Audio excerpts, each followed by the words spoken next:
I do something called the 5-star shout out.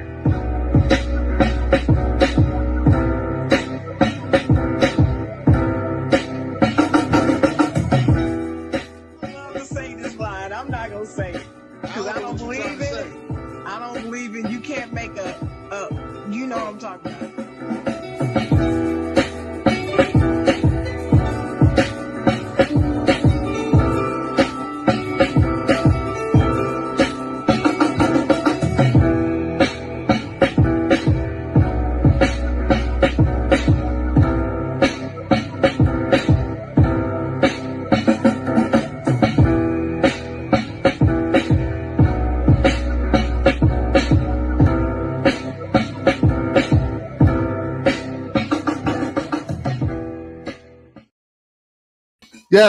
Yes, y'all, to the beat, y'all. We up in this thing. Good morning, everybody. Happy Saturday morning to each and everybody out there. Welcome to the Side Jawn. I am your host, Dennis Holmes. I'm here with my co-host, the Chocolate Girl. What's up, Dennis? Glad to be back on the Side Jawn on Saturday, my favorite day of the week. Hope everybody's good out there. Thank you for joining us on the Side Jawn. Ready to go. Right, that's right. And listen, ladies and gentlemen, we have a special guest in the building who is family, who is not just a coach. He's not just a recruiter. He's not just a trainer. He's also a podcaster. All right. I want to let y'all know that he goes by DM. Donald Massey Jr., a.k.a. Mr. Viral, is in the building. Ladies and gentlemen, clap your hands. Show some love. Man, go ahead with all that. I appreciate y'all for letting me join y'all on the Side Jawn today. Yes. You already know, man. DM is in the building. Let's turn it up. That's right. Let's turn it up. Let's turn it up. Now, listen.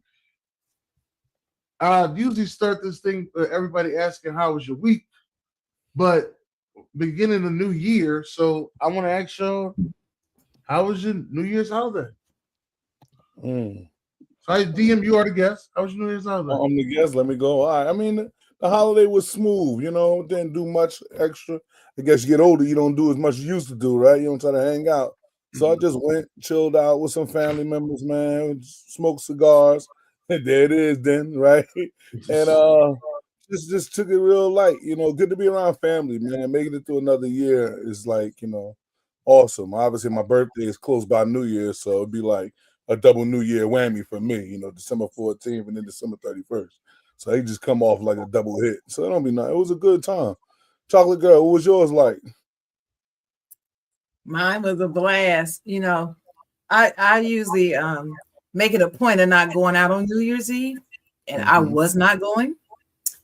But I was lying in the bed actually watching Hallmark movies, and somebody hit me up and said, "Hey, put your clothes on.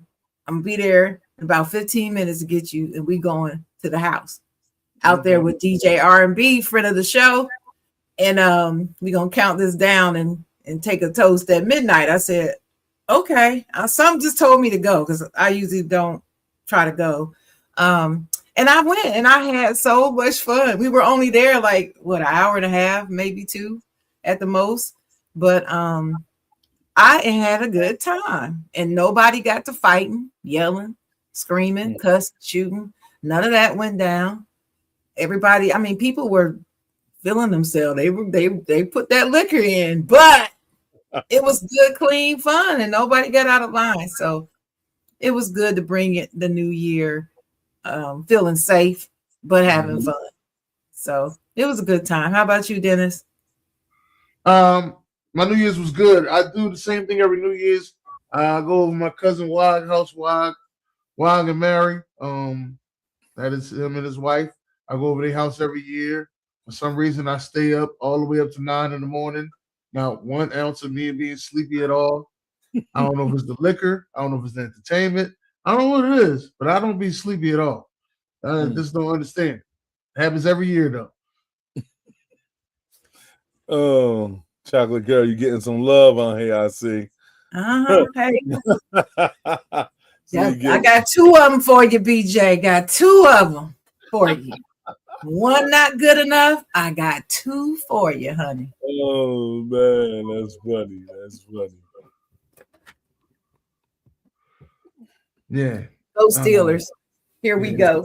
That's on y'all. Well, listen, this is another thing I did want to ask, the both of y'all, it's been a little bit, we had the holidays, we had New Year's, Christmas, and all that. Now, we are here talking about DM being a coach and trainer, podcaster, almost everything. But I'm just going to get into this, slight football situation with these coaches. All right. How many years do you think a coach needs for a program? What level of football are we talking about? High school? I'm going to say college right now. I'm going to say college. Well, Kurt Snetti just kind of ruined that for everybody. So you technically need to get it going. You technically probably need about 2-3 years, like 2 to 4. I mean, here's how, I'm sorry, I'm all stuttering this shit. So this is how it really works. You really would say 3 years with your recruits coming in, and by the time those freshmen become juniors, they should be ready to roll. But it's a new college football. You're getting guys coming from different places, different age groups and everything. So as long as you can recruit well and get the right guys in the right spaces with a good O coordinator and a good defensive coordinator, you can probably make that thing happen in 2 years. So 2 to 3 was what I would say. Okay.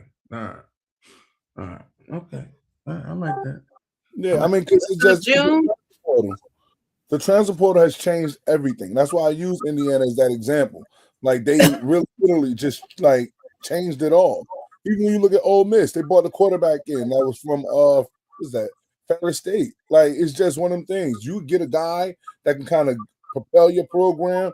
Hell, look at Miami. They went and got the quarterback out of Georgia right after losing Cam Ward, and they're right back in the same situation.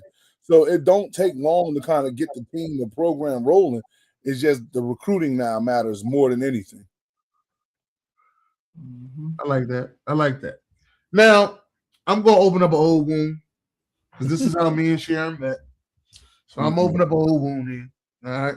Do you want me to stay here for this part? Actually, I do. I do want you to stay for this part. Okay, because honestly, I would like it if you actually said it because I don't want to misrepresent you. Well, I got to tag Trisha. So go ahead.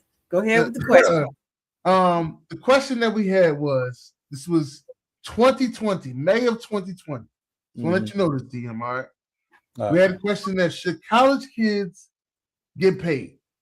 Right. So I'm going to ask you, DM, how do you feel about the NIL? I love it, but I hate it. Oh, okay. I love it because guys should get something, right? You should get something for their time spent. I hate it because there's no restrictions right now. It's like it's no cap, it's no anything. It's just, hey, here's money for you, here's money for you, here's money for you. And so that's the only reason why I don't like it. I don't like there's no cap. I don't like that there's no like type standard on or limit. It was the word I'm trying to say, limit on what actually happens there. Now, back to why I love it. Kids deserve something, okay? A lot of kids go into this thing and they're putting their whole life into this thing to hope to get to the NFL, right? And then we just talked about Shedeur Sanders, right? The kid was phenomenal, but then he had to wait till the 5th round to get picked. So if he didn't have NIL money, he would have been starting off in a real bad spot with the sacrifice that he made for Colorado, for Jackson State, for a lot of programs, okay? A lot of businesses made a lot of money off of that young man, right? So in that point, if you don't have none of that, think about it, you have none of those money coming in for that, but I'm projected to be the top draft pick, but then I get to the draft and I'm a 5th round draft pick. It's a $4 million, $4 million for 5-year deal or some goofy time type shit like that. So you were like, damn, if he would have had some NIL money right now, it wouldn't be so pressing on the brain. And I know that's like an anomaly type of long shot type of reference that I use there. But it's also about these guys, like I said, the startup. If the parents understand how to teach their kids how to use this money as a startup, a lot of kids come home from school and they on your couch because they don't. School's over, college over. Oh, I had the wrong button. My fault, baby. My fault. I had the wrong button. Good. You want to show to yourself. We all understand. No. I had the wrong button. There's extra stuff. But you know, like when you got kids that don't have, you know, they don't come out of school. They might have a plan, but they don't have nothing to execute the plan with. This is a great startup. This is a great startup to get you a car and you don't have to worry about a payment. To get you an apartment and you can kind of not have to stay with your mom. And you've been living on your own for the last 4 or 5 years. You can continue to live on your own for the, you know, continue that.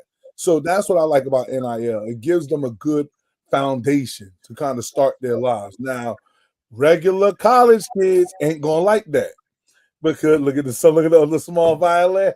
Regular college kids ain't gonna like that. But I mean, how many people pay to see you in class? So it's a difference. You know, we got a lot of people that's paying to see these guys perform, and because of that, that's where we are. Well, what you got? What you got, Chocolate Girl? What you got?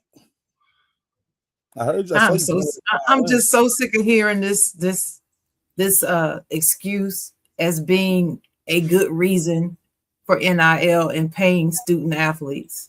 Okay. And I do not like the vilification of amateurism. I don't like that. I don't like people saying, oh, amateurism is a joke. No, it's not. There's something to it. Mm-hmm. And I'm going to go back like this is 2020. I'm going to go back to pre-NIL. Let's say I'm going back to when we don't even know what NIL is. See, you're looking at it with hindsight because NIL is here. Okay. You probably always thought they should get paid, but now some of the reasons that you're inserting are the result of the NIL that you see happening now. Mm-hmm. But I'm going to go back and say what I said before NIL got here. You start paying these players. The players are not going to give their all like they used to. It's going to change the game. It's not going to be dominant teams. It's going to be teams, University Valley State of America are going to win the national championship one year because they have deep pockets, not because they have a better program or deserve it. It's the pockets. So you're taking one problem and creating 10. It's not the answer to the problem. Now, NIL, at the time before NIL, everybody was looking at the colleges to provide this money. Nobody was talking about setting up NIL funding groups or anybody else providing the money. They were looking at universities and saying that these universities need to pay these players some of the profits they make off of these players. Yeah, that's what people were saying. That's what we at now. I said, no, that's a quick way to bankrupt the university system all over the country. You don't see that, not you, DM, but people. You can't see that. There's a reason why coaches make money and players don't. There's a reason why universities make millions of dollars off the backs of these players. Like y'all call it pure slavery. It's slavery. I hate that reference because this is nowhere near slavery. To me, that's no $4 million cotton picking. To me, that's disrespecting the history of chattel slavery in this country when people equate what these college students were doing to slavery. It's a slap in my face and any Black person that ever lived in this country before me, in my opinion. That's my opinion, and I'm not backing away from that. I haven't for years, and I'm not going to, because it is. What those players went through ain't shit like slavery. Correct. If you want to know the real. So stop saying that. Words are important. Figurative language. I know figurative language isn't literal, but when I'm very sensitive when people try to say slavery for stuff. And it's overused and the terminology is whitewashed. It was egregious, and this was nowhere like it. That's one. Two, also, you're right. Regular college students are not going to like that. Yes. And no, nobody came to college to see me play or do anything in a classroom. Mm-hmm. But because he did, he went on the field and they paid to see him. My program gets money. My program, where I use my brain instead of my brawn and physical gifts to bring notoriety to the university. Because see, universities get notoriety and more money based upon their academic prowess and research, especially their research. This is what athletic, sports-minded people don't even know or think about or care about. They don't. They think everything is the sports program. Everything is football and basketball. Those two sports. Let's just be real. Ain't nobody thinking about baseball and hockey and soccer. Nobody care about that. They're talking about basketball and football because they're mostly Black, and they want to make this about Black children need help and need to take the grandma and get them a house and all of that. That's not what this shit is about. And to say that these players don't get anything, that's what you said. They weren't getting anything. They got a free fucking education. I had to pay for mine. Okay. Don't tell me you didn't get anything free. So to minimize the gift of a free education is a slap in the face of all of us too. Because remember, back in the day, we would die. We would get killed if people knew we were reading. Okay. Right. And now you got these young Black men and women getting into sports, bringing in money. Oh, because I bring in money, that's all I want. Want the education free. Okay, well then get your NIL and pay for your education then. I don't see none of them offering to pay for every credit hour they take. I don't see none of them using that NIL money to pay for their college education that they don't even value. It's some do. It's the stories that are out there. Largely, I'm not talking about the ones that do value it. I'm talking about the ones that don't value it because all they care about is the money. How do you know who they are? Because they're in that transfer portal. As soon as something don't go right or they don't get enough money. And like Deion Sanders says, it's not even really about not liking the coach. It's about the money. They will go where the money is. Like I predicted 7 years ago. They're going to go where the money is. It doesn't matter if it's Coach DM coaching me, Coach DH coaching me, or if Deion's coaching me. Anybody who could play for Deion Sanders pre-NIL would go to Colorado to play with him and stay because it's him. Because he can get them in the NFL. Same thing with Saban. He don't won all these championships and got all these players in the NFL. But all of a sudden, he starts falling off. Why? Did his coaching ability change? No. The money changed. More money over here. That Texas oil money, they can't beat that in Alabama. Cannot beat it. When the quality of the players started diminishing, all going to Alabama, of course he's going to start losing. That's why he got out. I don't blame him. You ain't messing up my legacy for this bullshit. I don't blame him. So I'm going to let you go, but I'm not going to keep going. But I just got to say, I'm against it. I'm still against it. And all the stuff that people are complaining about NIL and the transfer portal now, I said it was going to happen starting 7 years ago before I met Dennis. I met him 5 years ago. Well, I was saying it years before that. We do not need that in college sports. It's going to change it for the worse. The quality of the product on the field and the court and everywhere else is going to be diminished. And plus, you have opened up a can of worms because now, how young are these kids going to be to get paid? It's going to be in. I said it's going. Dennis, you can validate this. I said Once you start paying these college players, you're gonna have to go to high school, then middle school, then elementary school, then I was the with you on crib. that. Remember, I Then- said Pee Wee. I said Pee Wee. Remember? I said, yeah, and I said then the crib. So as a baby born. My daddy is a pro NFL Hall of Famer, and my mama is a WNBA legend. They have me. You're gonna have these people in their living room while she's pregnant, carrying the baby. But that's what it's gonna all be about. And we're already on that road. I know. I come from a high school that is known to recruit some of the best athletic gifts and minds in the state of Ohio. Right now, their high school students are getting money now. Now, what's wrong with it? Before all this NIL started in college stuff. Right, okay? but now it's in high school, so now their love of the game ain't there no more. DM, it ain't about the love of the game. It's not about sports competition. It's not I want to win. It's the money. And it's going to keep getting worse. It's not going to get better. But how long would you work for free? It's not work. That's not a job. They're not employees of the university.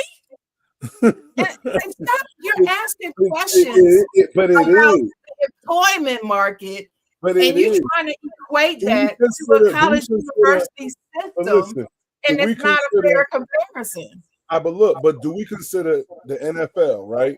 It's the NFL and their players. The players are the employees to the NFL, right? So now we got college. We're dealing with colleges are making money on players.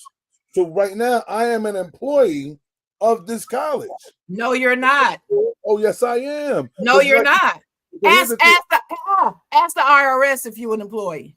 Oh, yes, I got to file taxes on this money. So, yes, I am an employee. Yeah, on the money. That's why you didn't have to file taxes on the money if you weren't getting the money. You were not an employee. You were not. I'm an employee. You were never an employee of the university as a student athlete. You were not. Okay. So now here's the thing, though. You being an employee is not only determined by pay. I can pay somebody to do something and they're not an employee of mine. Mm-hmm. If I hire you, you're not my employee. If I hire you to come in here and clean my house and I give you $100 to clean my house, you're not my employee. All right, so let's not take the term employee to heart, but understand what I said. How long would you work for nothing? Until I graduate from college. And again, but you didn't have to get up at 5 o'clock in the morning. How do you know? How do you know? Class at 5 o'clock in the morning. No, wait a minute. How do you know I didn't have to get up at 5 o'clock in the morning to go to my off campus? Hold on. How do you know that I didn't have to get up at 5 o'clock in the morning to go to my off campus job so that I can afford to pay to go to my 8 o'clock class on the campus? How do you know that? You don't know that. You can't assume that just because I don't have to go to the gym at 5 in the morning, that I don't have nothing to do at 5 in the morning. That's daily, though. This is daily. You know what I mean? This 5 in the morning. This is late night. This daily. It's times when you're like, you can't compare the student to the student athlete. It's clearly I'm doing more. Not just for not just for myself, but for this university. You know what I mean? So at this point, you got to understand, because I'm representing the university twofold. You only represent the university as a student. I'm representing the university as a student and an athlete. So my picture is going to be on the commercial with the football uniform on, and it's going to be in the commercial with the tassels on, right? So because of that, you can't say that we the same. You are the same. No, we're not. You are the same. Yes, you are. Not the same. It's your arrogance is what makes you feel like you're not the same. Because people come see you on a field or a court doesn't make you any more important to the university than me, honey. It doesn't. It doesn't. So here's the thing. It does not. Because let me tell you why. Let me tell you why. Let's say you have a university football program and you're a player. You're a scholarship player. So you got free education, which isn't good enough according to you, because you can't use your free education to buy mama a house. So that's not good enough for you. Okay. So you go to school and they pay to see you. If you such a good damn player, your face is on the front of the football program, the program that you passed out at the game, right? Let's just say you're so great. I'm just giving you an example. That's your picture. Your picture is on that program that they pass out because you are all-American. You are awesome. That's great.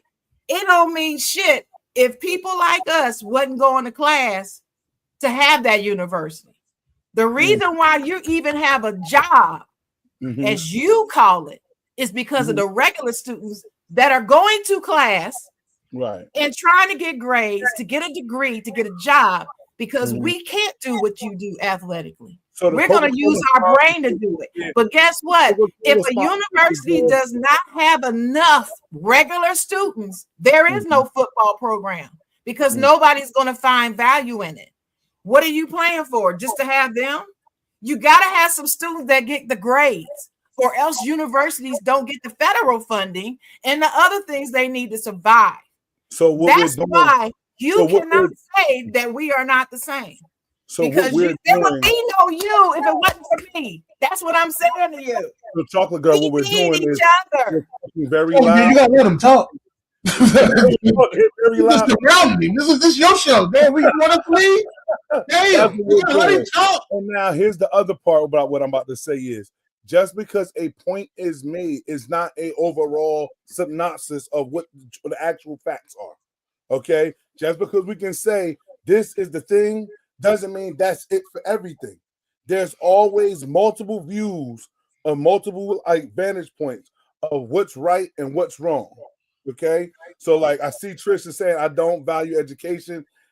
Interesting that she says that, but hey, interesting that you believe that. But hey, I can't change what you guys believe. Here's what I'm saying, and let's see if I can say it again, so maybe it gets it, right? What I'm saying is this. It's very hard to compare the average student that goes to school, right? Go to school and go back to class. Go to school, go back home. And by adding going to work study stuff, like that's cool, but these things are also optional. The one thing that's not optional for the student athlete is going to his practices, going to his meetings. These aren't optional. He actually has to do these things. Now I know what you said. Whoa, easy, Chocolate. God, I know you're about to come at me crazy. Let me get it out. What I'm saying is, yes, some people do have to go to work to make sure they get their hours. But what I was trying to say is, Kamani McClain got picked by Deion Sanders as a corner. He was a number one corner in Florida at the time. He left Deion, and the year after that, they used his NIL money to pay for his semester, his year. So it's not like oh, everybody gets a scholarship. Scholarships are only limited to a certain amount of people. Then we got walk-ons. They don't have scholarships. Every football player that we see on the field is not equal. Somebody asks, does the water boy get paid? I don't know about the water boy, but he gets more perks than we do that have to pay for a seat at a game. So I don't know nothing about the water boy part, all right? About the value of education, you can't even get to this level without the education. So that's the part where I missed it. Because in order for us to get to, hold on, I see you, Chocolate Girl. In order for us to even get to these levels, like you said, the Alabamas, this is not the 80s or the 70s where you might only have to be skilled to get into college. At this point, the world is wide open thanks to the social media that everybody knows that there's talent everywhere. So now I have to prove my difference in New Jersey. Why am I better than the kid that's in Philadelphia, Pennsylvania? Why is that kid better than the kid in Santa Clara, California? The difference is what? We all 6 feet. So that ain't no different. We all 185. That ain't no different. What's the difference? He can catch, he can run, he can be all fast. That's no different. You know what the difference comes down to? GPA. So now I have a 3.5 GPA. He got a 2.5 GPA in Philly, and the boy over in California got a 4.0. So now that's who gets the scholarship. So at that point, you have to value education in order to even get to the position, to even get an opportunity to get the money. Now let's go real quick to high school. And I'm trying to speak it real fast because I know you about to come crazy, and I want to make sure you get all your time. But I know they said I got like 10. You already went through it.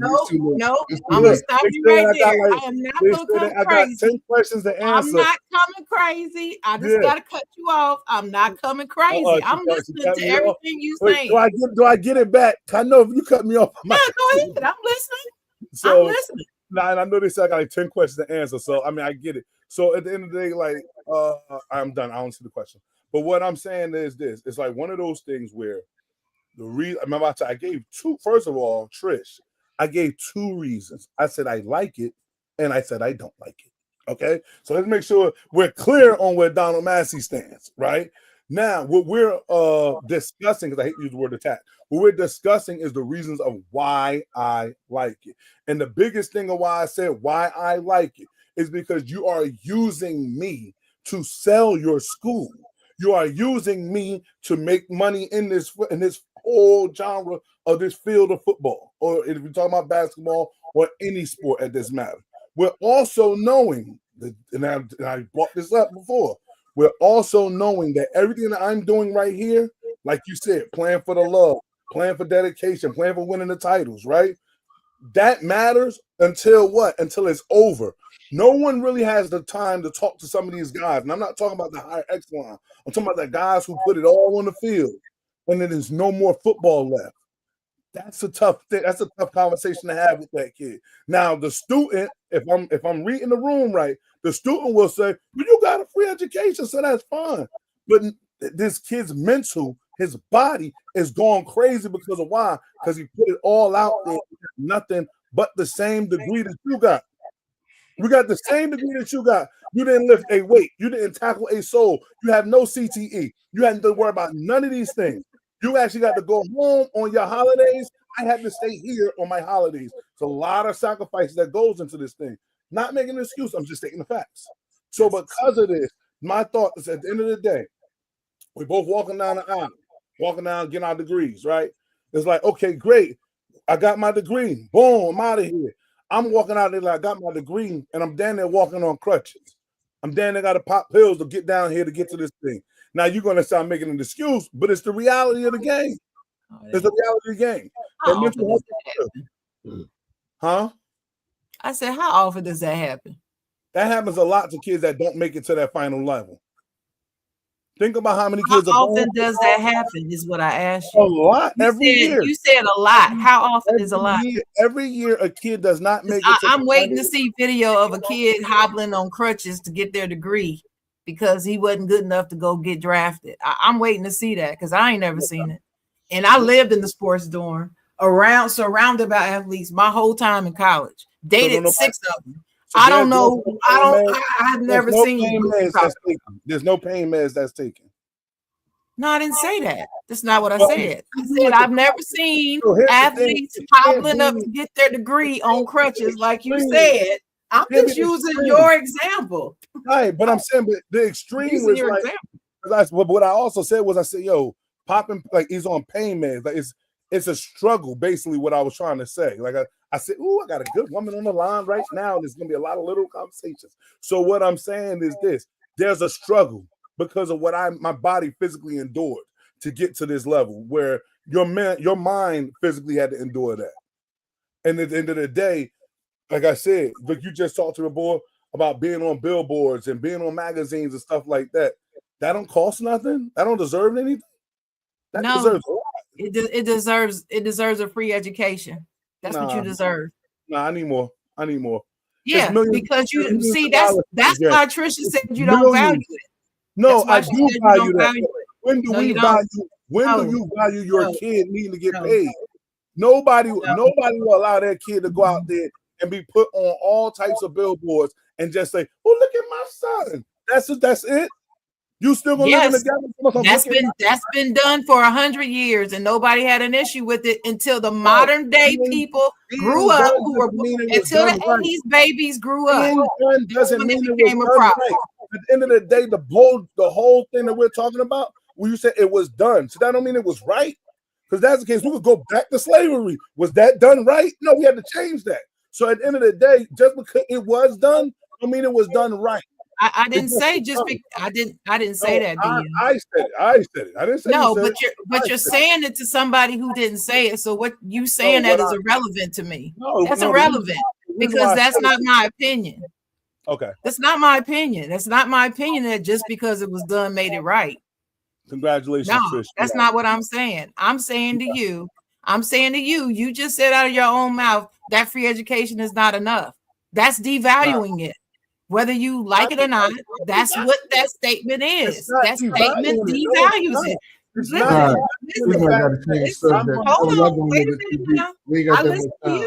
I listen to you. I didn't interrupt. I let you talk. What I'm saying to you is I'm not saying that you don't value it at all. But when you make that statement, that diminishes the value of education when somebody's listening to you say it. That's the impression that you give off. I'm not saying that it's so. You're the one that made the statement. That's the impression that you're taking. That's not that's the impression that you're giving off. Because at the end of the day, like I used the example before, in order to even get to this level, I have to value my education. I can't get here and then now I don't care about education. And it took education to get here. Okay. So the goalpost is successfully moved when you bring up that. But I'm not even going to get into how you get the education to get there. That's a whole nother story. It's irrelevant to the conversation. I understand why you brought it is. I understand why you keep bringing it up, but as proof. But that is not proof because we're talking about the college level when you get there. I understand that you have to value it to get there, but I guess I would value it to get there too. If I knew somebody could pay me $1 million, I guess I would value my education just enough to get me to college too. So we're saying that just because they're getting a degree, that should be enough. It has been. But is that right because it has been? Yes. You know why? Because education has to be the goal. If education is not the goal, then they don't need to be at the university. They just need to go ahead and make money doing something else. So that's the goal. Well, who said it wasn't the goal? The money, the check. The check says it's not the goal. Yes, it does for most people. Yes, it does for most people because the people who you talking about, who you just said, the reasons why they need to get it is because they need to buy their mama a house and I free never said sister buy mommy anything. You didn't say that. Okay. I said they deserve work with me. Money. You did not say that literally, no, but figuratively, that's what I'm talking about. I'm saying the same thing. I'm just saying it in a different way. Money for the university to use their name, image, and likeness. That's what I'm saying. They don't. And again, that's your point, and we understand. That's my point. They don't. My point is they get to use their name, image, and likeness. They get a free education. The ones that are they get a free education. That's what they get. And that's the most valuable thing because let me tell you why that's at the end of the day, what we're getting is this, Dennis, right? The problem is this. It's very hard for me to understand the fact that because these individuals that we're talking about, and I'm gonna just stick on the football thing, right? That these individuals are in a bowl game that just passed. That was on New Year's Day. It was like millions of dollars made on this game. Coca-Cola endorsements, Gatorade endorsements, Nike endorsements, and these kids out there, right? These kids out there are playing this game. Now, because they're playing this game on New Year's Day, right? I don't deserve nothing. Because I played the game and I'm getting good education, that's all I deserve. That's crazy. That's crazy. Because you know why? Because I'm going to tell you why. Because when you flip the channel, right, someday at 4 o'clock, it's going to be guys that's going to be playing in the game. And what are they going to get, B? Paid. So now you're telling me the same. It's no difference. It's no difference. The only difference is NFL, NCAA. It's only difference, right? And because they're on the same type of setup, right? I don't get paid, but this person deserves to get paid. That's crazy. We got the same sponsors, the same money coming in, the same revenue share, the whole 9 yards. But because his says NFL, he deserves to get paid. And because mine said NCAA, I don't deserve to get paid. How does that work? What's the next slide he keep talking about, Dennis? He said we need to get off subject. So when we get off subject, we say next slide, DJ. That's what we usually say. He said we need to get off subject because y'all gonna go in deep for at least another 40 minutes. Oh, listen, we're gonna do it all day. And Charlie girl, I love it. No. Sharon's not gonna do this all day. But I would like to be able to respond to the last 5,000 points you got a chance to make over the past 20 minutes. And I haven't been able to reply to. That's how I felt when you was on my body earlier. So let's go. Well, I don't understand how you could feel that way. I told you I had a lot to say and I was going to say it all and then let you reply. That's what I did. Your all came up to about 10 questions and I had to respond at once. Okay, but you got a good memory. You don't have CTE, right? Not at all. Good. So that's why it took me a while to respond to all of them, and then we slipped in. But no, you responded. Then you brought up more and more, and then when I say no, then you brought up more and more and more, and I'm just sitting here like, okay, all right. Oh Lord, I love it. I just want to let y'all know. So anyway, I'm gonna answer your question. I'm gonna answer the question. I'm gonna answer your question. It's not the same. The NFL and college are not the same. Okay, what's the difference? Like I started at the beginning, they're not employees of the university. There was a court case. There was a whole court case about this. They are not employees of the university.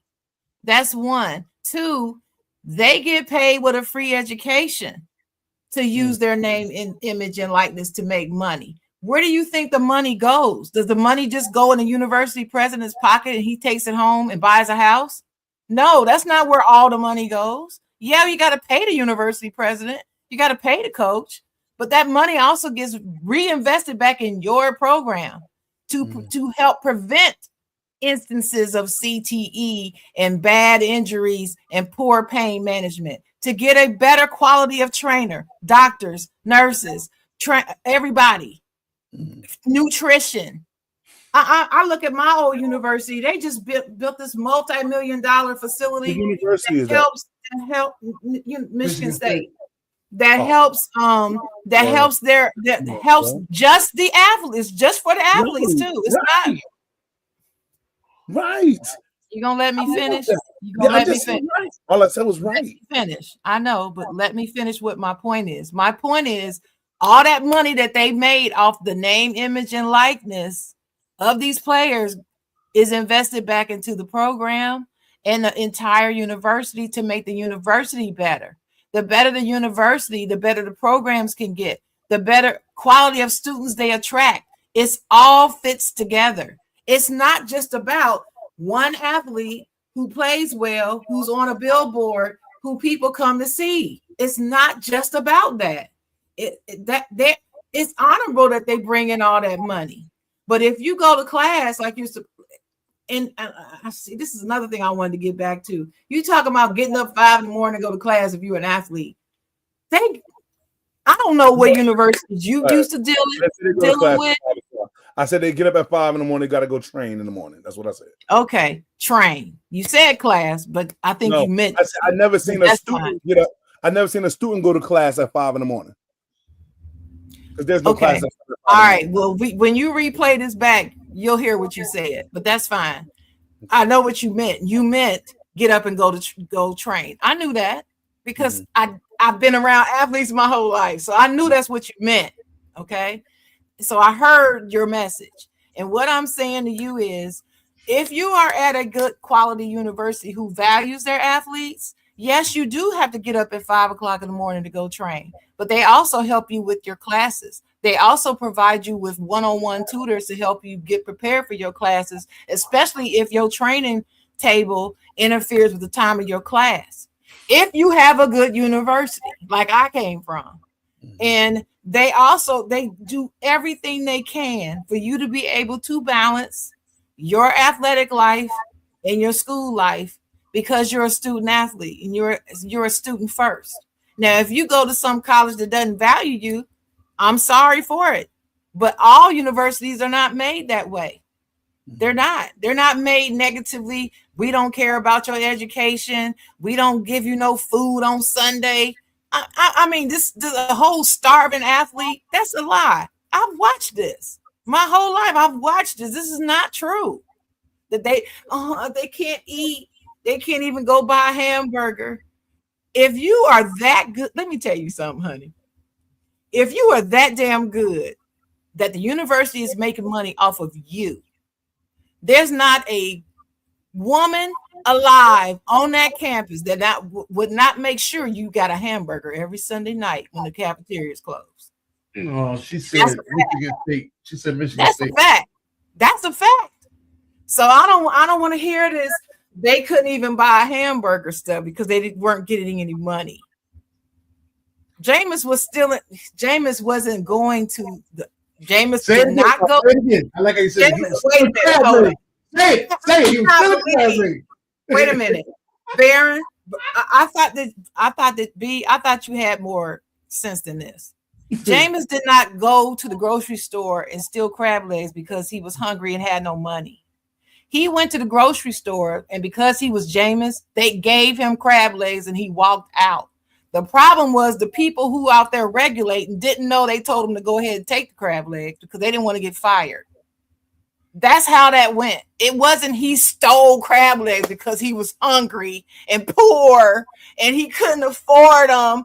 Oh, poor athlete. The school making all the money and I can't go buy no crab legs or a burger or fries. That's bullshit. Bullshit. Yeah, everybody was. They was paying athletes back then. Everybody been paying athletes. It's just now it's a whole lot of money. There's a whole lot of money they get. I agree with that. They get a lot of listen, like I said, I was there in the athletic dorms with them. I took classes with them. I actually did papers for them. Not for them like I wrote the paper, but they would give me the information and I would type it. So these athletes had help. I was part of a battery of students who actually got paid. I got paid to help them with their work. The tutors that they brought in off campus got paid. Us who tutored the athletes who were students, we didn't get paid. We just did that because we wanted them to graduate. We wanted them to get a fucking degree too, even though it was free, that they didn't have to pay for it. My paying ass helped them for free. So this is what I'm saying to you. That whole excuse for paying the player is nothing but that. And like I said, this idea of it not being fair didn't start until the 80s babies grew up and started having children and sent them to college. And there's something to that because everybody know what happened to them 80s babies. You know what happened. I ain't even got to say it, but everybody knows why and know what I'm talking about. Actually, I don't. I'm an 80s baby. I like to hit. Yeah, I'm sitting here looking in my eyes like 80s baby. I like to hit. I said until y'all grew up and started sending kids to college. That's when it became a real serious problem. Because the 80s was a me generation. That was the me generation. If you study sociology, the 80s was the me generation. Everything is about me. What can I get? If I can't get this for it, and it's mainly money, if I can't get this for it, then it's not important. Thank you, Ernest. Thank you. Ernie's got it. I wonder why he's the only one that got it. But anyway, OG, shout out to OG. But anyway, that's when that generation started growing up and playing sports. That's when all this started. Well, I should get some of that. I hear people even now talking about complaining because a coach gets $5 million a year. Why shouldn't I get some of that money? Well, do you go to your job and the CEO makes $5 million a year? And when he gets his raise to $7 million, which is $2 million, are you mad? Do you go to the CEO and ask him, well, why couldn't I get some of that money? Why am I not making that money? You make money. No, you're not doing that. You keep your job, you're taking your 3% increase and going on. And then if you better than that and you get a bonus on increase on top of it because you earned it, cool. But you're not blaming the CEO and complaining because he's making $5 million and you're only making 70. You're not doing it. You're working your job. But no, these athletes think they deserve to be paid because they are. And I'm sorry. In no capitalist society, no system anywhere is that the case. There has to be a hierarchy. And that's just the way it is. I didn't say it got to be slavery, but there's got to be a hierarchy or it doesn't work. Okay, we spent 40 minutes on this. And nobody even knew. You spent the okay, Dennis. I said we going too long. I'm mad at you. No. I said we going too. I'm mad at you because you know how volatile that subject is. You know it's not a subject that we can finish in 15 minutes. You know that, but you keep bringing it up, and then you say, "Oh, we spent too long." Well, what do you think? You know, it's 5 years later. You know I was expecting to get 25 minutes out of it. I was cool with 25, not 48. I was expecting to get 25. It was 2 hours the first time we did it. Do you remember that? Well, now it's watered down. Okay. But it was 10 people there then. It's just me, you, and DM. It doesn't matter. If it's 10 people. To be honest with you, it was a 5-hour show. If you want to be honest. Yeah, because there was a part 2. Because there was a part, and there was a part 2. There was a part 2. Yes, but all right. So let's get let's start from the beginning, DM. Let's just start from the beginning. Let's start from the beginning. I had it my way. None of them would get paid. They would not. I want to start from the beginning. All right. Your education. Now, growing up while you were in high school, did you play football? Yes, sir. I played football at Shabazz High School. Oh, what position did you play? I played defensive end and center. I said defensive end. That's what I said. I said defensive end. No, I thought defensive end. I wasn't big enough to play D tackle. There was too much going on in there. And plus, I kind of like to play on the edge. So, I don't want that double teams. Yeah. Were you sacking and racking people? That's a game plan, unless they trapping and kill them. That was the goal, right? Getting it back when they plays. But again, that was in the 90s, man. A lot of teams ran the ball more than they do now, so it was more like, tackles for losses and stuff like that. Yeah. That's what you got. We done gave you all the time. How did it go together? Don't wait till we stop talking and you ain't got your shit together, Dennis. You're right. I got a whole lot more to say. I got to we can go back and forth with him. We can get him off and have our own Side Jawn. Hey, that just DM. That means you need to have me on your show. That's what that means. I got you. Yeah. How did it go after that? How did it go after high school football? You realize quicker. I realized quicker than others that playing football was not going to be it for me. So, obviously, I really, really enjoyed watching football. So I'm growing up watching your Lawrence Taylors and your Joe Montanas and that, that era of since we're talking about the Steelers, remember when they had Kevin Green and Greg Lloyd? I remember Kevin Green and Greg Lloyd. Greg Lloyd used to wear so these are guys that I'm looking at. And of course, back then we all collected cards, right? So I can understand that looking at the card. I am not 6'4", I ain't 250, so that probably is not going to be for me, right? I got accepted to about 13 colleges it was, and I picked the school closest to home. I picked Bloomfield College, mainly because I'm my mama's boy. It is what it is. So what I ended up doing was going to Bloomfield College. They didn't have football, but to me it didn't matter anymore because I was already mentally done with it anyway. Like we was talking about getting up in the morning stuff, Sharon. I ain't doing that shit no more. I'm tired of it. I'm tired of running. I'm tired of all of this stuff. He was really done. Yeah, because you know why? I'm gonna tell you, like I said, when you are engulfed in the sport, like you really love the sport, like she's saying, you understand doing your homework. Am I really them? And when you realize you're not them, then you got to put your mind and say, well, what am I?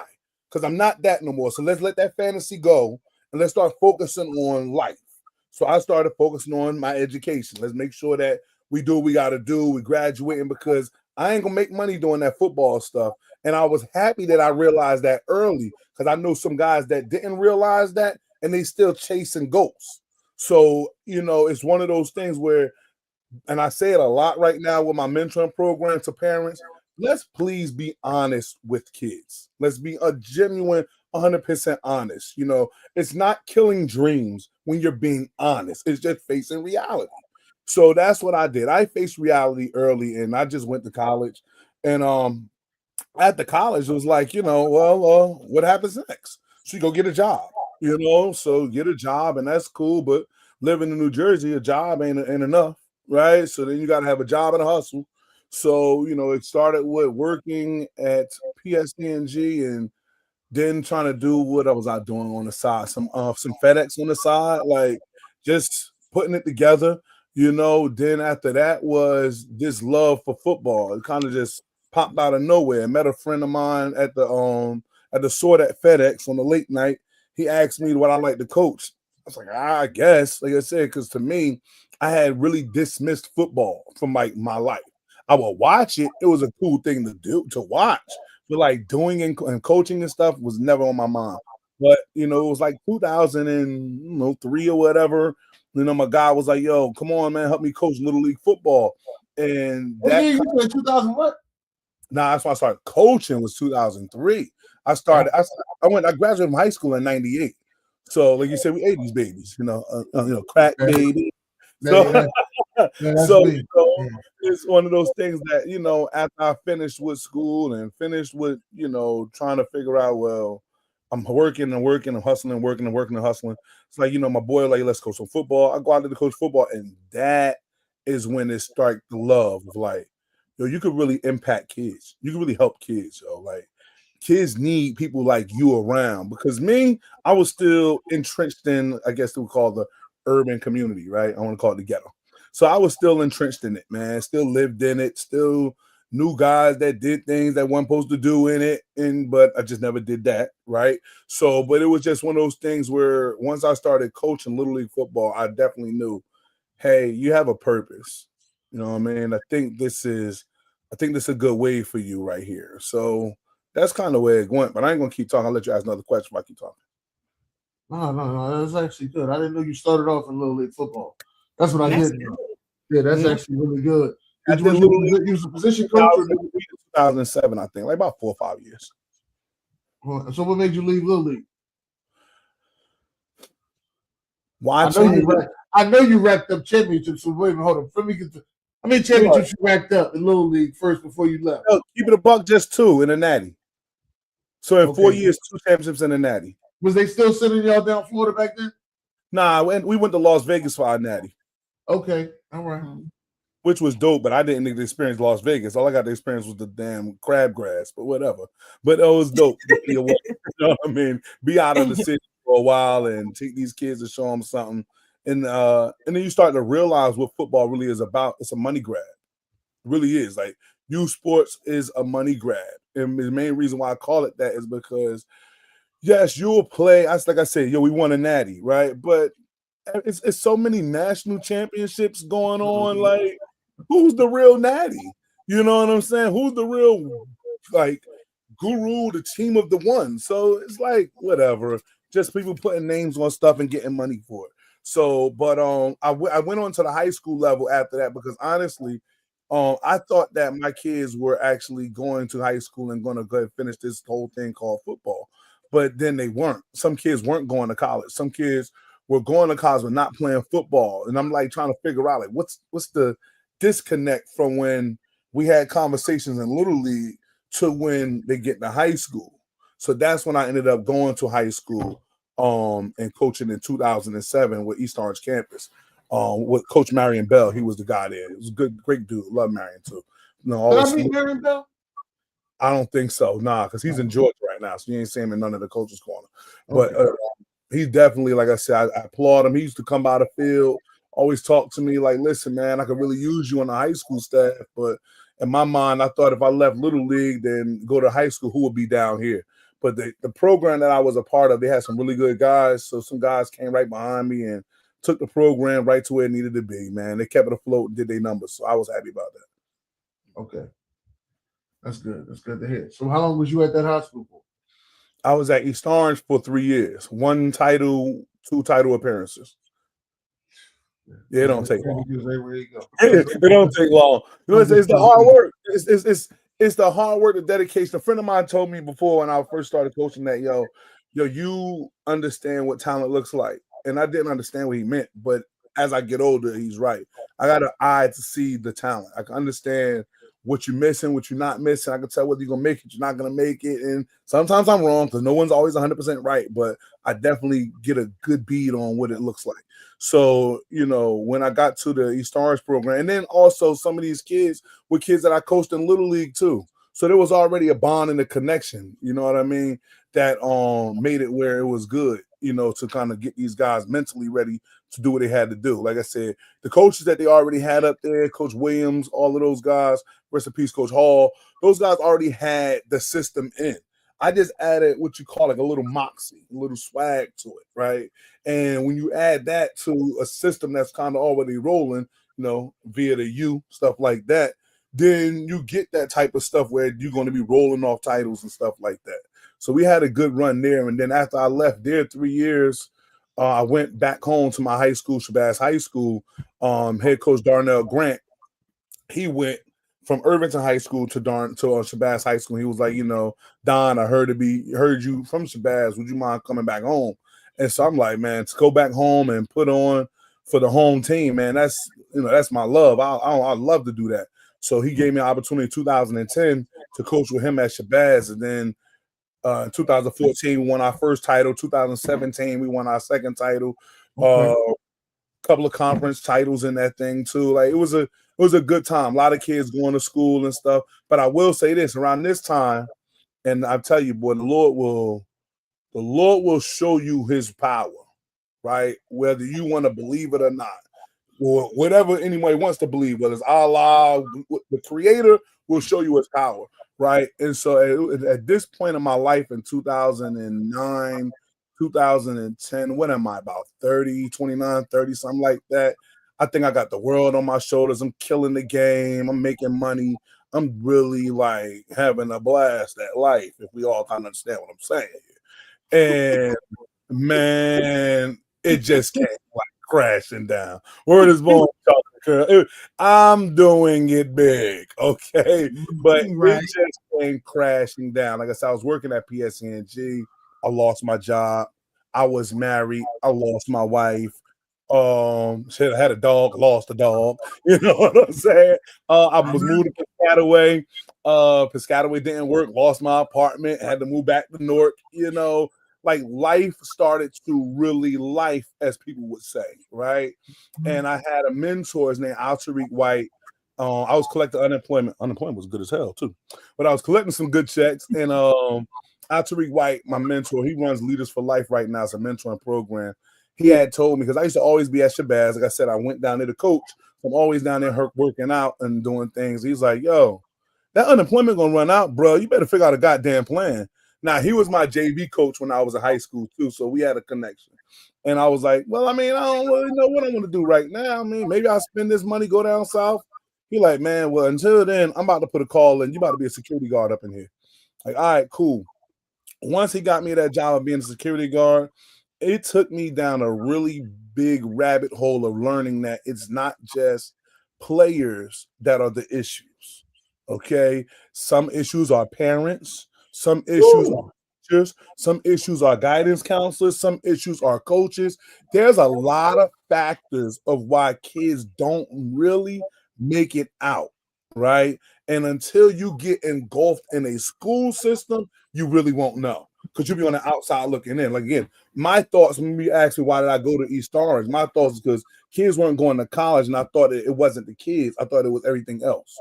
Until you get into a high school, and you learn looking at these kids walking the halls and half doing their work and shit. You're like, oh, you well, by the time they get to high school, they feel as though don't nobody care. Like when you're younger, everybody cares. I'm the man. I do what I want to do around here. So right, but when you was younger, everybody cared. Right. But now you had a whole structure when you was younger. Right. You came home. Somebody said, do your homework. You did your homework. You got it together. When you got older, they expected you to keep that structure together without them saying it. Mm-hmm. So now you're in high school. Ain't nobody saying, hey, did you do your homework? Ain't nobody coming home to check up on you. I'm not saying it's happening in every household. No. There's a lot of households. And then we just sitting here talking about work. You know when I found out they ain't going on at home? How these kids ain't eating. Oh, it's a lot of stuff like that, bro. These kids ain't eating. a lot of different factors that y'all heard me say of why the success don't be getting to where it's hard to go. But I didn't realize it until I got in the school system. And as I get in the school system, I'm realizing I'm going, okay, Don, get off yourself. All right. Like, yeah, you lost a lot of shit. But at the end of the day, guess what? You still here. So get off your fucking self and start getting back to what you think you need to be doing. And what was consistent was the kids.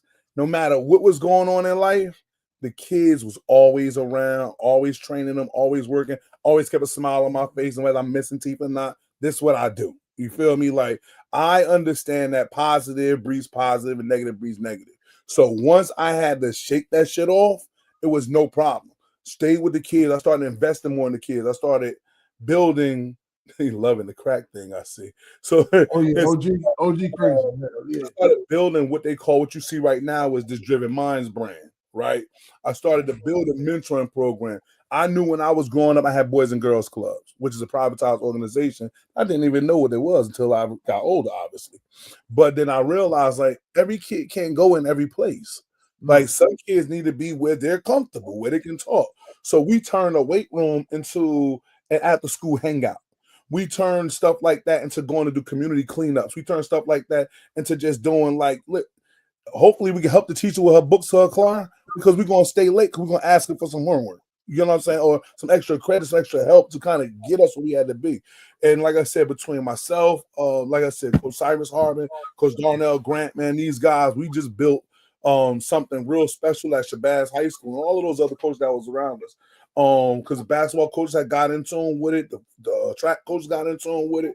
We just built something, and they kind of worked with me, and I worked with them. It just grew. You know what I mean? Like, naturally. Obviously, once you got success happening, then of course it's just more success coming, because it's attractive. Everybody wants to be successful.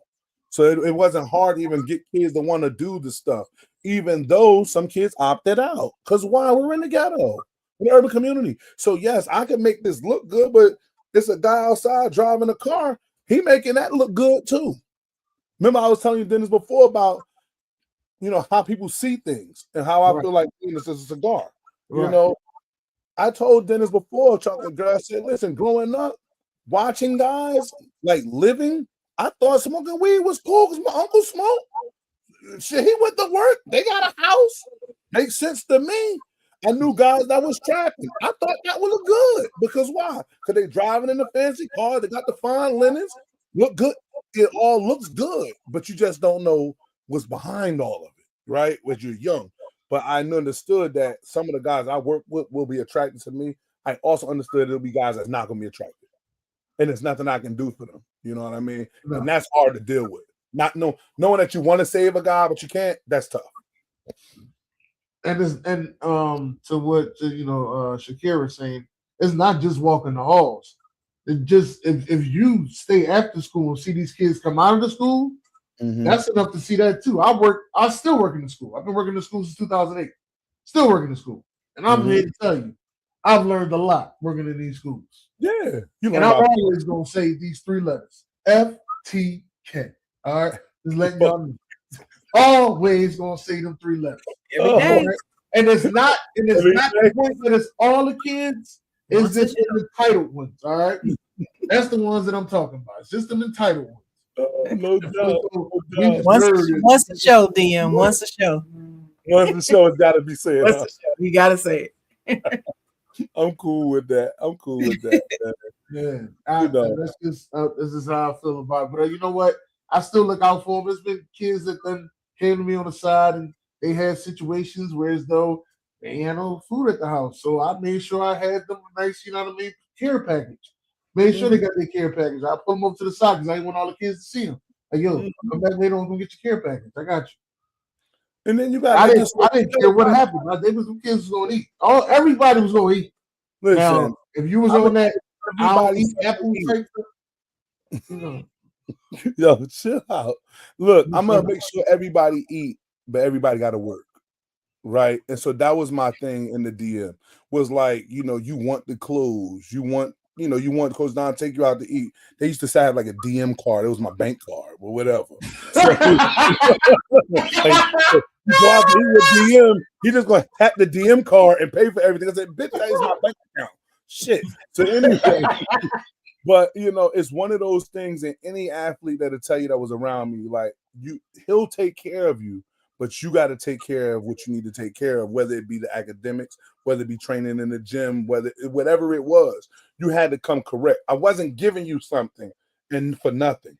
You had to give me something in order for me to give you something.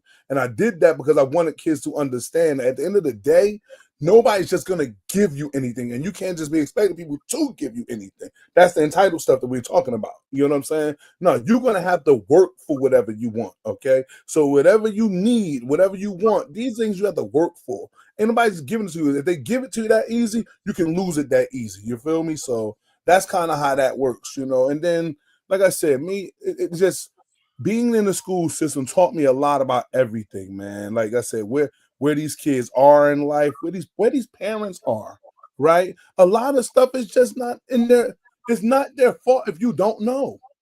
And a lot of the stuff from most parents, they just didn't know a lot of things. They didn't know what it took for their kid to go to college. They did not know what it took for their kid to be in shape. They did not know. So now I took it upon myself to feel like I need to be that guy to educate. Like, let me see if I can educate the parent. Now we educating the parent, we're working the kid out, you know, and honestly, I call myself the perfect median to a head coach. So now the head coaches understand, like, I don't have to really worry about too much. I got DM. You know, he can kind of handle some of those small battles and everything, and I can focus on the main war. And now eventually when I come to him, I'm like, hey, look, man, I got my man over here, Don, he needs some help, but yo, man, what can you do? This is the problem. Moms ain't got it. All right, cool. Let's try to put something together. Let's work on getting it for that guy. You know what I mean? So that's kind of how it worked. And but I'm saying I think my best years coaching was definitely at Shabazz. Like Shabazz was when I got to really blossom into a position coach. Is when I got to blossom into just being I don't know if they want to call it an icon or whatever the fuck they want to call that type of shit. But you know, I'm just an image, DM. Like DM was born at Shabazz, and it's ironic that it was born there because that's kind of where I got my start. Like I said, that was my high school. Right. So it was just ironic that that's what it did. I mean, again, I had success at East Orange. You know what I'm saying? Little League in high school. I had success when we left Shabazz and went to West Orange. I had success there. But it's something about that Shabazz that really, you know, catapulted my whole career and everything about what I do. So, you know, gotta love the journey, man. The journey was the one. Shabazz is located at 80 Johnson Avenue in North New Jersey. It's called Malcolm X Shabazz High School, named after, we all know, the best one ever, you know, the Honorable El Haj. But that's what I mean.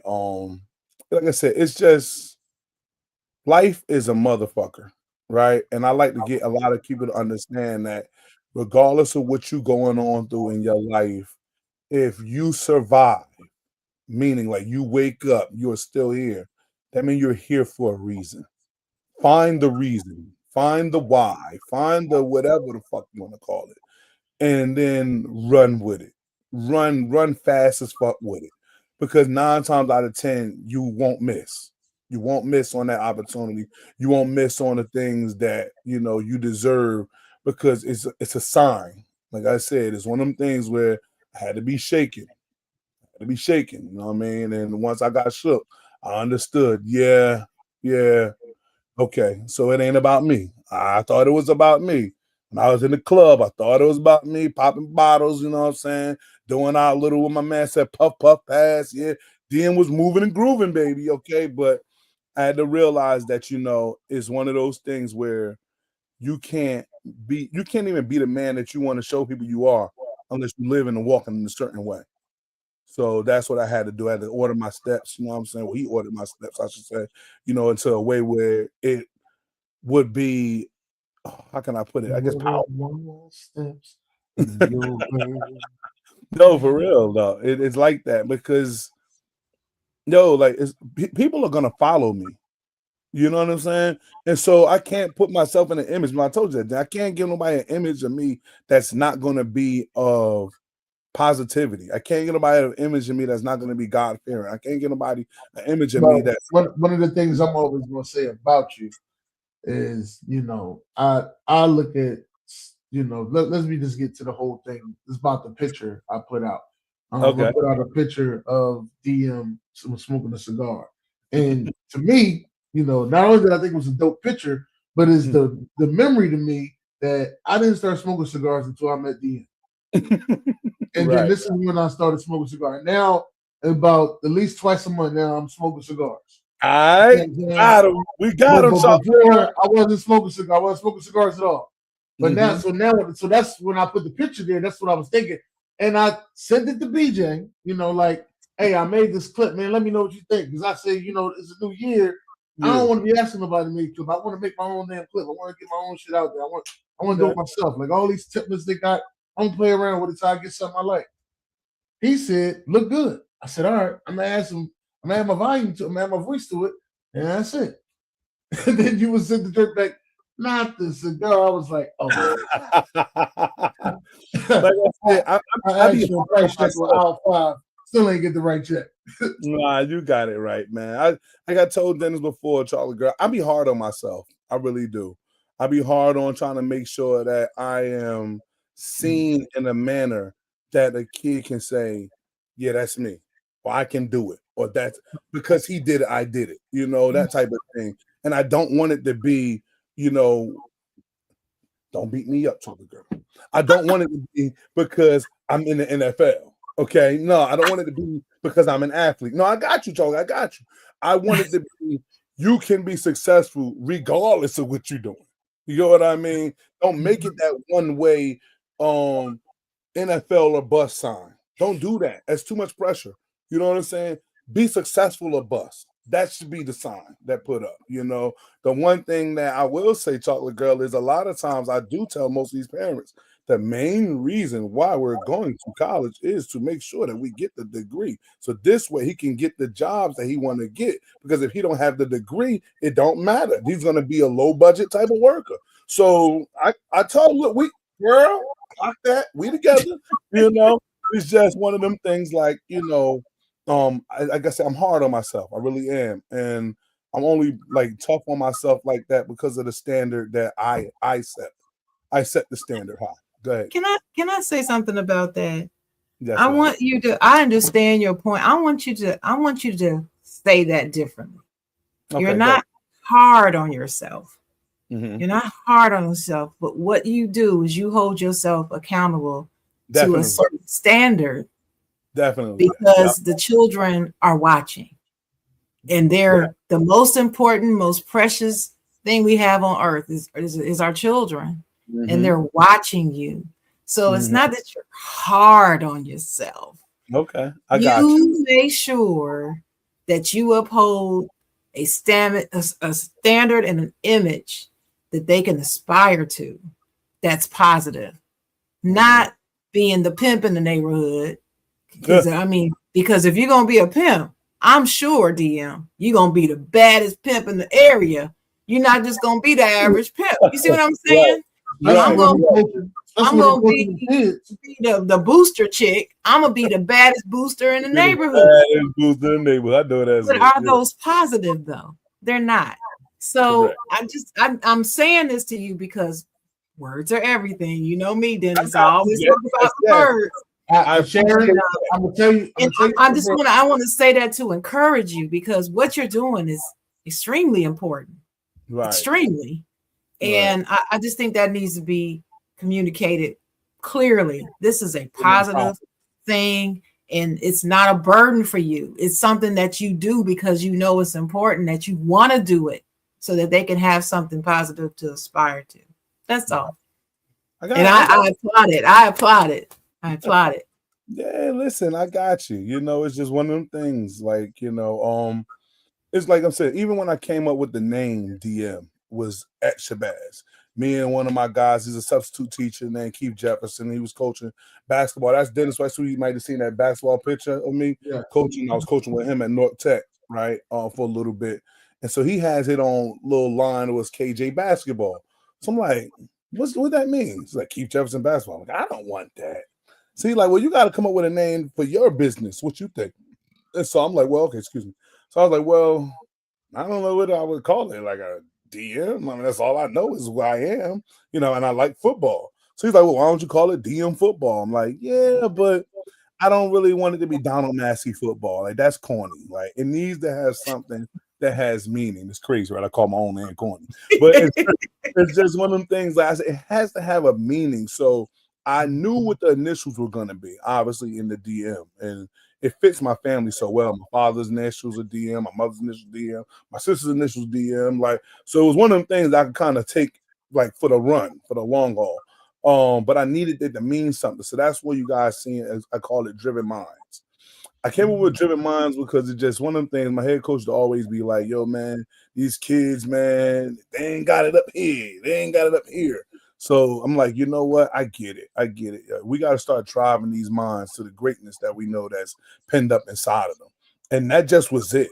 Like, once I came up with that, that was it. Like, nobody probably even knows why it's called Driven Minds. Some people don't even know that it's called Driven Minds. They just see DM because they know my name's Coach Don Massey.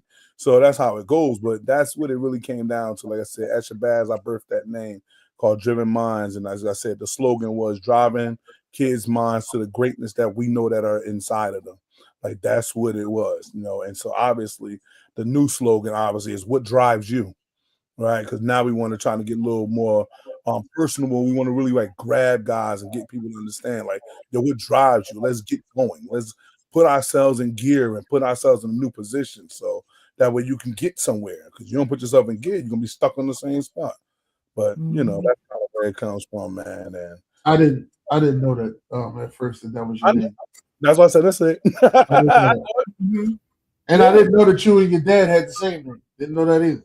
Yeah. Met your dad, though. Didn't meet your dad, but I didn't know you had the same name. As I said, that's corny.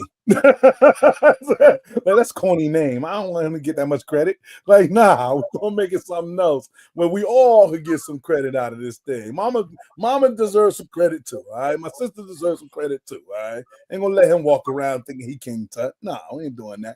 I like Pops, man. I can't say you can argue with you on that. Well, nah, listen. Look, he walks soft, carry a big stick, so I don't play with him too much. But like I said, it was one of those things. I said, nah, we're gonna call it Driven Minds. I love Driven Minds. Like I said, it just hit so many different. And then I didn't want it to be an athletic thing too. Okay, right. I didn't want it to be something where this had like start off DM football, and everybody sees DM football shirts and stuff. I mean, you can see I got the football logo on here right now. Obviously, because that's me. I'm into football. But DMs is anything. DM is a podcast. DM is a recruiting, like the whole slide that BJ did. DM can be anything. You know what I'm saying? Whatever drives you to greatness, man. Let it be that. Let it be education. Let it be, entrepreneurship. Let it be whatever it is. Just make sure, like you said, baby girl, be the best at it. Don't just do it. Do it and do it with a purpose. I'm gonna tell you the story when he got me. I seen this fool had a yoga class going on, right? While he had a training session, all right, in the same area. And I was like, what with a DJ? I said, what the fuck? All this on the field. I said, he got yoga going on out there. I said, this is too much. I got to see this. I got to see this. It has to be more than football. You know what I mean? Like, to me, it just couldn't be football alone. I didn't. So let's get back to me in high schools, right? Like I said, now I'm in West Orange right now. When you're in the high schools, you don't just be coach no more. You Uncle Don to some of the girls. You know what I mean? You brother Don, you whoever they need at that point in time. Like you said, then you're in the school now. So now it was one of those things where, and especially like I said, my girls, like now it's my girls that's coming over, and they like, you only want to work the boys out. You don't want to work us out. So it's like, well, look, Don can't not, want to help the girl. I'm helping everybody. So, then I brought on the girls. But then the one thing that happens in schools a lot, we know the guy that screws up, his first name, last name, and mama name. But the kid that's the valedictorian, we don't know his name at all. We don't even know who's in the building. So then it was my theory, like, you know what? We got to start talking to them too. So even though they would walk in, they got their own way of moving. I do understand that. But I will always have to go up to them, hey, you good? have a good day. DM cares. And send him on his way. So now he felt a part of, this whole thing that we got going on. I'm gonna definitely grab that book. I need to read. I need something new for the new year. But it's just one of those things where, because I come from a large family, all right? Like my mother is the youngest of 13 kids, all right? So what I understand is how to move. And again, like you see, I like football, so it's the most people in any sport. Everybody working together, regardless of whether you're the most talented or the least talented. Everybody like got to be able to connect and network, right? You got to know how to build things. And if you don't have the right people around to help you build, then it's not going to work. So we can't just be all of the athletes over here, and we don't even want to talk to my man that's about to be the valedictorian. We're going to need, like Charlie Girl said, we're going to need her more than he need us. Yeah. So we got to get with them, okay? Then, like I said, teaching young black men how to be brothers or like husbands to these young black women. Remember, I'm in the urban community, okay? So it ain't that I ain't want to work with anybody else, just where I'm at. And so it's one of those things where I need to teach these boys, hey, open the door for that. Open the door for girl. Open the door for the girl. Okay. Say good morning to her. Good. Hey, take the teacher's books to the car. Good. Oh, it's dark. Okay, hold on, Miss Sue. Hold on, Miss Sue. Hey, I want y'all to walk her to her car tonight. Like, that's what it became. It became not just, again, coaching. It became a lot more mentoring. It came like people like, oh, it's training.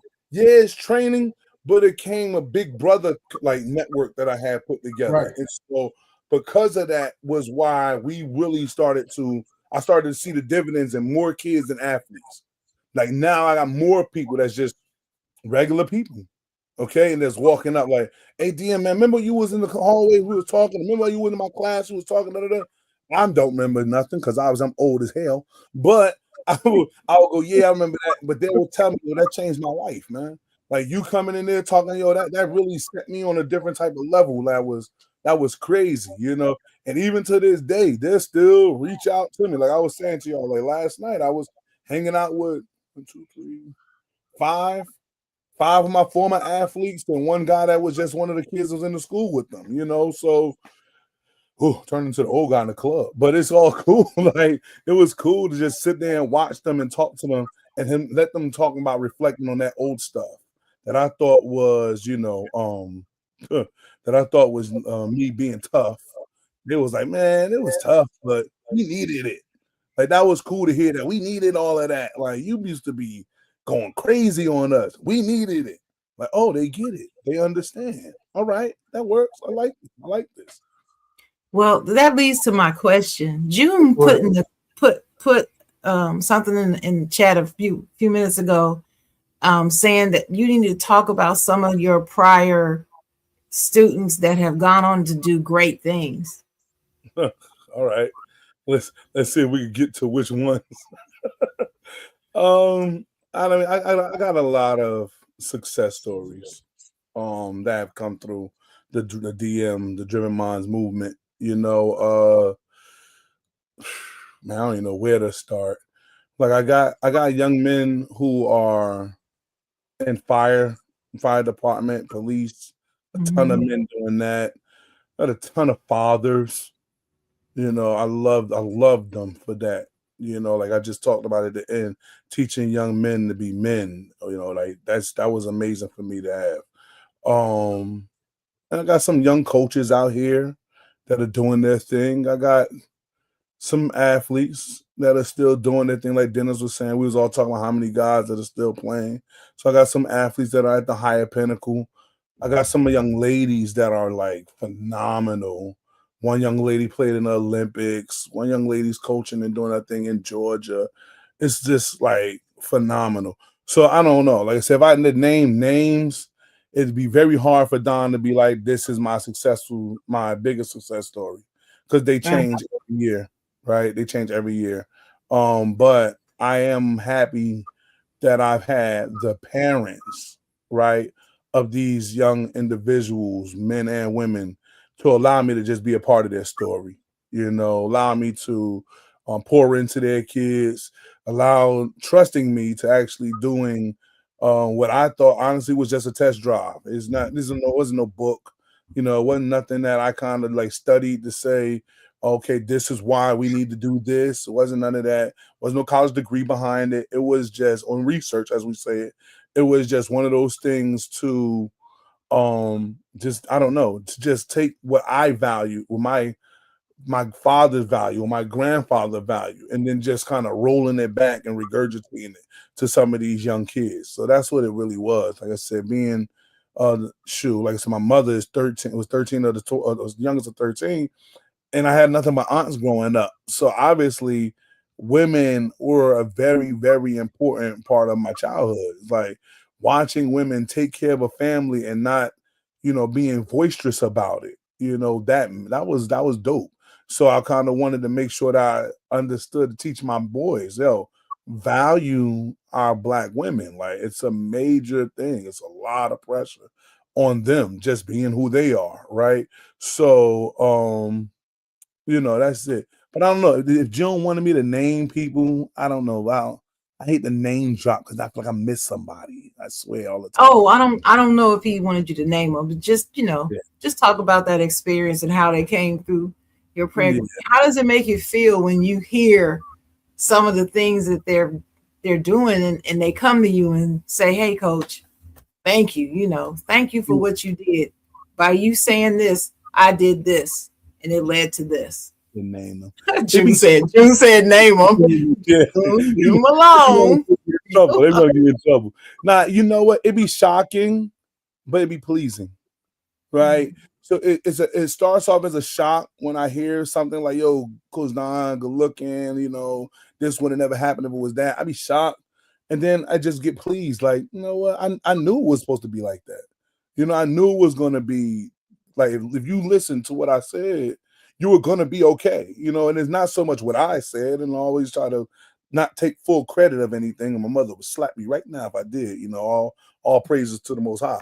So, but it's just one of those things where, like I said, I start off shocked when I see it and I hear it. Sometimes I'm really shocked depending on who say it. Like, I got some guys I be looking at like, he listened? She listened? Oh right. My God. They telling their kids and everything. Your mother, your father, right? Pain in my head. But it's kind of like growing up. I find myself saying some of the things my mother used to say. Exactly. That I thought I would never say, and then when I would do something or say something around her, she would say, "I didn't think y'all were listening to me." Yes. But you do things just like I do. I'm like, yeah, of course. And we're like, well, of course, your mom. And she's like, but you don't know the struggle I had with your hard-headed ass. You know what I mean? So yeah, I get what you're saying. Why you saying that you're shocked sometimes. It starts off as a shock, like, what? You heard that? You heard it? Like, and you did it? You heard it. And I'm glad you remember that? Yeah. Like the other day, I was having a conversation with my son, and he said something. I said, "You remember that?" And he was like, "Yeah, Mom. Yeah, I know it don't seem like it, but yes, I do." Right. Right. So that's when you get your payoff, so to speak. Yeah. You get your payoff later, sometime. Yeah. But what my sister's in the comments. Shout out to Sister Sheila. Her question is, do you have a program to teach older men? Older men? I don't know if she means older, like older students, or older men, how to be real men. Which I don't know what she means by real men. So I'm going to let you leave it up to your interpretation. No doubt. But that's her question. Do you have a program to teach older men how to be real men? Is her question. And if you don't, my question is, when you going to start one? I knew this was coming. I knew between you and your sister, I knew there ought to be some smoke in the city. So now I'm going to say this. I will say this. Once you're in the DM family, you're in it. You're in it forever. Like I said, the only way I could hang out with my kids yesterday at a bar was when they was of age. So I'm gonna call them men. Right. So at the end of the day, but it's one of those things where I try to keep the communication open so that way they can speak on their problems. Hey, I don't understand, man. I'm going to work, I'm doing this, doing that, and she giving me the okay, hold up, let's stop. Let's talk about it. Okay. Trying to get most of my young men to understand that communication is very vital. Like, man, you was talking earlier, and just understanding that your words and what you're saying, right, can go all the way left or can go all the way right. And 9 times out of 10 is because of probably your emotion of how the words are coming out, is why it's affecting everything. So I definitely do things with my older guys. Some of my trainers that are in my program right now are guys that I had already coached, and now they're back training at, or as a graduate from college and everything, coming back to train some of my new athletes. Oh, so they're paying it forward. They're paying it forward then. That's cool. So it's just that's why I said when you're in the family, like you're in it. Okay. So like, and I mean, I'm talking about from the very, very first kid that I work with to my last kid that I'm still working and building on right now. You have to find a way to give it back somehow. So, and by keeping them guys around, now the mentoring program, like she said, to the older men, now they're talking to these young men, and I'm talking to them about why do I need your social media to not have this and this on it? Why do I need to make sure that when you talk to them, you're talking like to them, not to them, okay? Like, not at them. So it's those things that I do with my trainers, with some of my older people, my older ladies that are around, hey, what's going on in work? I ain't see you post nothing about that job. Is you making money out there? Because I ain't helping you no more. Like a parent would say, right? This me talking to my older kids, my older men, my older women, that type of deal. So, I don't know. I mean, like I said, my program is still the program. That's all I can tell them about that. So I don't think I had to come up with the program. The program definitely needs to work out some kinks. Okay, it's not a perfect program, but I also do try to get my guys to understand that nothing is perfect. Like it's going to be hard for you to think that is what it is. You could think that is this, and it's not, and you just got to deal with it. So I always do make what's references when I deal with them to say, listen, you can do everything right and still lose. So don't even put it in a position where, it was supposed to work, because you can't do that. So, and helping them understand that, most young men, I think it makes it easier for them to be real men. I'm trying to do it as safe as I can, right? Like if you understand that, then you'll understand how to be a real man. Like I said, like I told you, mine is what? Lost it all. And then realized that I didn't lose a damn thing because I was still here. So now get right. And so that's what that is. I had to realize what I'm doing makes sense. What I'm doing is for the betterment of not just myself, but my legacy and the guys that's going to be following me. And paying it forward is just, somebody did it for me. So like, I'm gonna charge somebody. Like we talked about ancestors, we talked about slavery. Like that was paying it forward. You got shot. You was trying to read. Now you can read, right? So it's one of those things. Too. You couldn't play baseball until somebody went out, and we got integrated sports and stuff. So somebody paid it forward. So now I'm teaching my guys, like, don't let it go in vain. Like we got so much knowledge, so many resources within ourselves. Don't let it just go away. Give it to somebody. Give it out. Give it back. Because if you give it back where you made it to a success at 30, somebody else might make it to success at 25. He's going to give it back. Somebody else might make it to success at 20. Who knows? Somebody make it 40 years old. A lot of millionaires happen because they kind of got to go through certain things. Cool. But it's just one of those things where you have to just, like I said, help people understand that communication is vital. You have to help people understand that, to be honest with themselves. And you have to make sure that you can let people understand that positive breeds positive, negative breeds negative. If you keep a positive mindset with those first two, you won't miss. You'll be okay. Won't miss. Right. Let's talk. Can we talk about young ladies for a minute? Of course, because I hate that they get so lost in my brand. Like, So look, I don't want them to. I want you to talk a little bit about the role you play in the lives of some of these young ladies. Right. Okay. Are there, I know there's young men in the program, but are there actually young women in the program as well, too? Yes. So right now we have a lot of young women in the program, in the training program. I'm gonna say that part right now, right? Because girls flag football is big, it's booming, it's growing. So we have a lot of. I love it. Yo, I'm telling you. Let me tell you something. Boys ain't shit. Coaching girls, they got it. They got it. The energy, the attention to detail that they give you, like the intent that they move to want to be great, like girl power for real. Like they really be killing it. So, and it's hard. Right. It's hard for me because I've always try to be like the badass, but I can't be badass to the girls. Like it's always like the girls get what they want. It's because we girls. It's because we girls. She's a girl. Come on, Daddy. Daddy, you can't be like that with us, Daddy.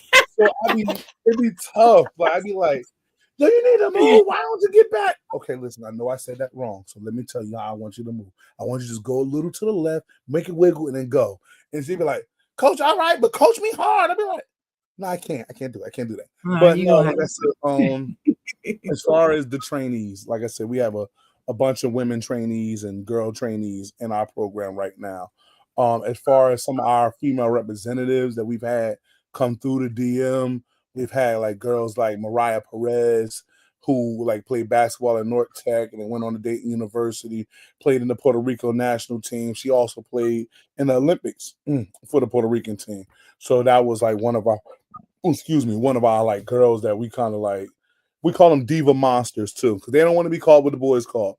So the boys are the Monstars, and that's what we kind of got the diva again.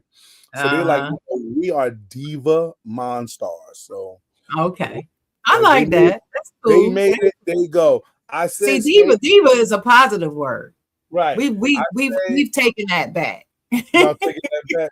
Look, yeah. I tell them it's stay driven. They said no, Coach DM. It's slay driven. Whatever. Oh. Yeah, you listen. I like it.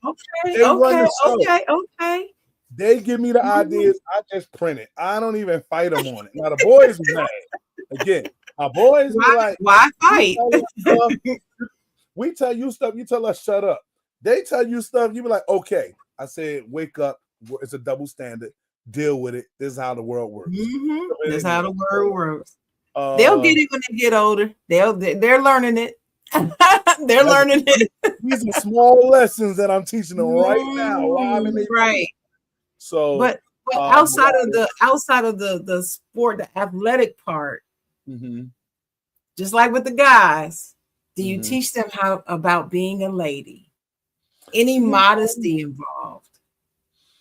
No, some people say modesty is probably archaic, but I'm just asking. Yeah, I mean, I'm gonna tell you this. The only thing that I kind of can say that I really try to drill into my girls is like let him lead, right? Let him, like we talk about opening doors and stuff. Let him, give him an opportunity to do it. Now, if he don't know, he showed you something, so read him. But let's see where he takes you, right? Let's see if he has a vision that can be something that you can build with, right? But keep your third eye open. If it ain't there, it ain't there. Okay? So don't fall for the tracks and the muscles, right? Don't fall for the chains and the cars. No. Look deeply into that thing and see if this person will actually allow, like, to show you that he values you. Like, hold on, don't go outside yet. I'm gonna warm up the car. I'll call you when to come outside. Bang. That's it. That's a one. You know what I'm stuff like that. Hold on, let me pull your seat back. You have a seat. Boom. Now I'll go sit down. Stuff like that. Obviously I watched. I think that's good. That's necessary though, DM, because that feeds into their self-esteem and their self-worth, valuing themselves, not just putting up with any old treatment later. Yes, let's come on. It's big, and that's how I was raised. You are the prize.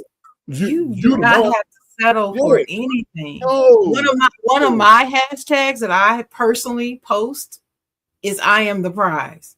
Okay. That's one of my hashtags. I'm giving you that for free. Give that to your young ladies. Give it to them, because sometimes when they post stuff, if they post like a picture and they're saying, "Hey, I'm happy today," or "Hey, I went to coach thing and I did this," let them add that hashtag. I am the prize. That sends a message that this person is not putting up with mistreatment from anybody. So if a dude got their eye on her and it's the wrong kind of dude, he can see that hashtag and be like, "Oh no, I ain't dealing with that. No. So that's why I put it out there. Call it high maintenance. He might call it whatever you want to call it, just to not deal with it. And that's great. Thank you that you want to deal with this, because like you said, this is a lot. If you don't like it, that's cool, because this is a lot. So with the girls, I think that's what we do. Like I said, obviously, like I was teaching you, like my boy, I said so they're brothers and sisters. How I try to marry them, and it's like whatever your brothers tell you to do, that's what we're gonna do. And I tell them, don't tell them nothing wrong, because if you tell them something wrong, I'm not gonna blame them. I'm gonna blame you. So if she don't know how to move in the ladder, I'm not gonna be like, "Why you don't know how to run the ladder?" I'm gonna be like, "Yo, Don, what did I ask you to do?" Okay, so this is her learning from him. This is the him taking care of her type of program that's happening. Now, you know what that does? You know what you're doing? You are teaching men their responsibility in this whole thing. It is not just the women are supposed to let him lead. No, you need to learn how to lead. You got to lead the right way. You can't lead them down the wrong path. That's not leading at all. Now, like I told you with that third eye, right? And that third eye, if he ain't teaching her right, she should be like, "Coach DM, is this how you want it done?" Because I'm the grandfather of it all anyway. So it's like, you got to be like, "Hold up," because he look confused as hell. DM, is this how we supposed to do this? And then I'm going to go over there. Like I said, no, you need to watch now. This is what we got to do. And then we'll work the drill out, whatever the case may be, how it goes. So, but like you said, these are small things that we just use football or sports or training. But when we take it and make it a real life thing, it's a big deal. Like, wait a minute. Okay. All right, cool. He handled that. Good. All right. You're looking at him. He ain't handled that yet. Hold up now, because we need this thing taken care of. Third eye open. He ain't ready. Okay, go this way. You know what I'm saying? Or do that. Okay, check. Let's proceed. There's a great responsibility that comes along with being a leader. Period.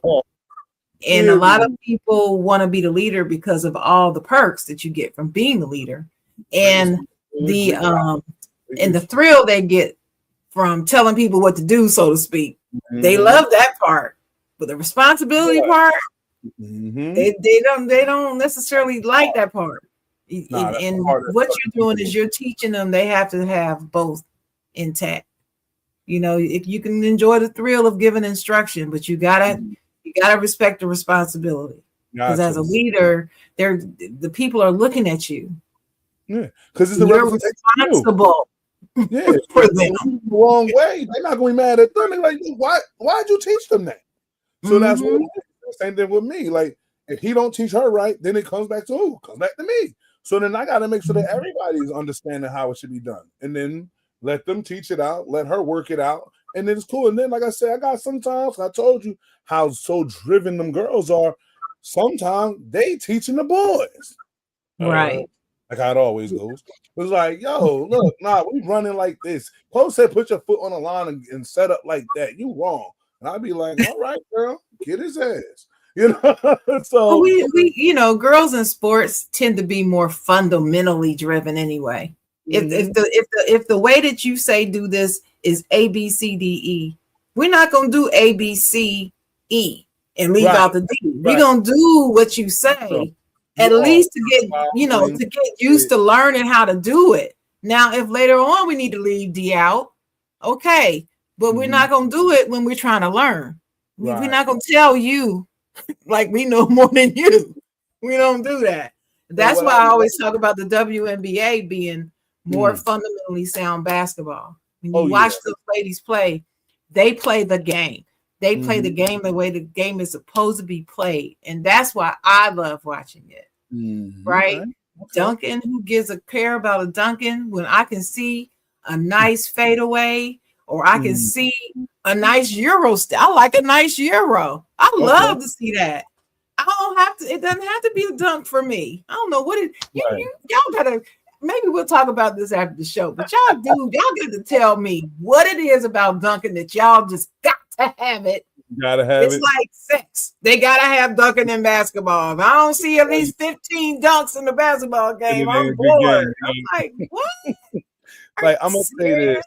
I learned a real good lesson in coaching watching Vanessa Watson. She coached at Malcolm X Shabazz High School when the girls' basketball was pretty much nationally ranked, right? And I'm watching these young ladies, and some of them were going to schools like Georgia Tech. Someone went to school like Syracuse, South Carolina, Rutgers. It was going all over the place. So I went to the practice with Miss Watson, and I'm watching her work these girls out, and they was doing bounce pass for about 20 minutes. Then they did chest pass, 20 minutes. Layup drill, 20 minutes. And I'm watching this, what somebody would say probably the most boring practice, right? I said, Miss Watson, as talented these girls are, why aren't you doing this? She said, because when that athleticism runs out, the fundamentals is what they're going to have to lean on to win games. Being sharp in your fundamentals, like you was talking about, like real fundamental basketball, like really running the play all the way through, not just the first option, slam dunk, call it a day. Nope. The good teams are going to take that first option away. They got to learn how to be fundamentally sound. No, with that, the Magic Johnson, none of those. No. Hey, I was just about to bring up Magic though. The first person I actually ever heard say that was Magic Johnson, because I used to go to his basketball camp in the summer there at Michigan State, and that's one of the things I remember him pressing on those kids. If you can't dribble a ball, then you can't play basketball. Because even the reason why I'm able to do all these no-look passes and stuff, because I know where the ball is and I can handle the ball. And so he was having them do this drill. It wasn't even bouncing yet.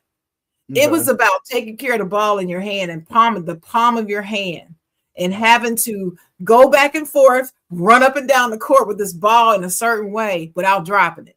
That's what he did. And they were like, why are we doing this? We're not even dribbling. Why are we doing this? Yeah. And he was right there with it. He's like, you can't get to this. You can't get to this if you can't do this. Right here. Yeah, so, he's the first person I heard really teach that to some kids before. Fundamentals. So that's what NBA's missing, right? Like you just saying, there's no fundamentals. There's no, real system to it. Like you said, you run up and down the court. You could shoot from the logo, you could jump from the free throw line, or whatever you got to do to score. But in the women's field, no. You got to run a set.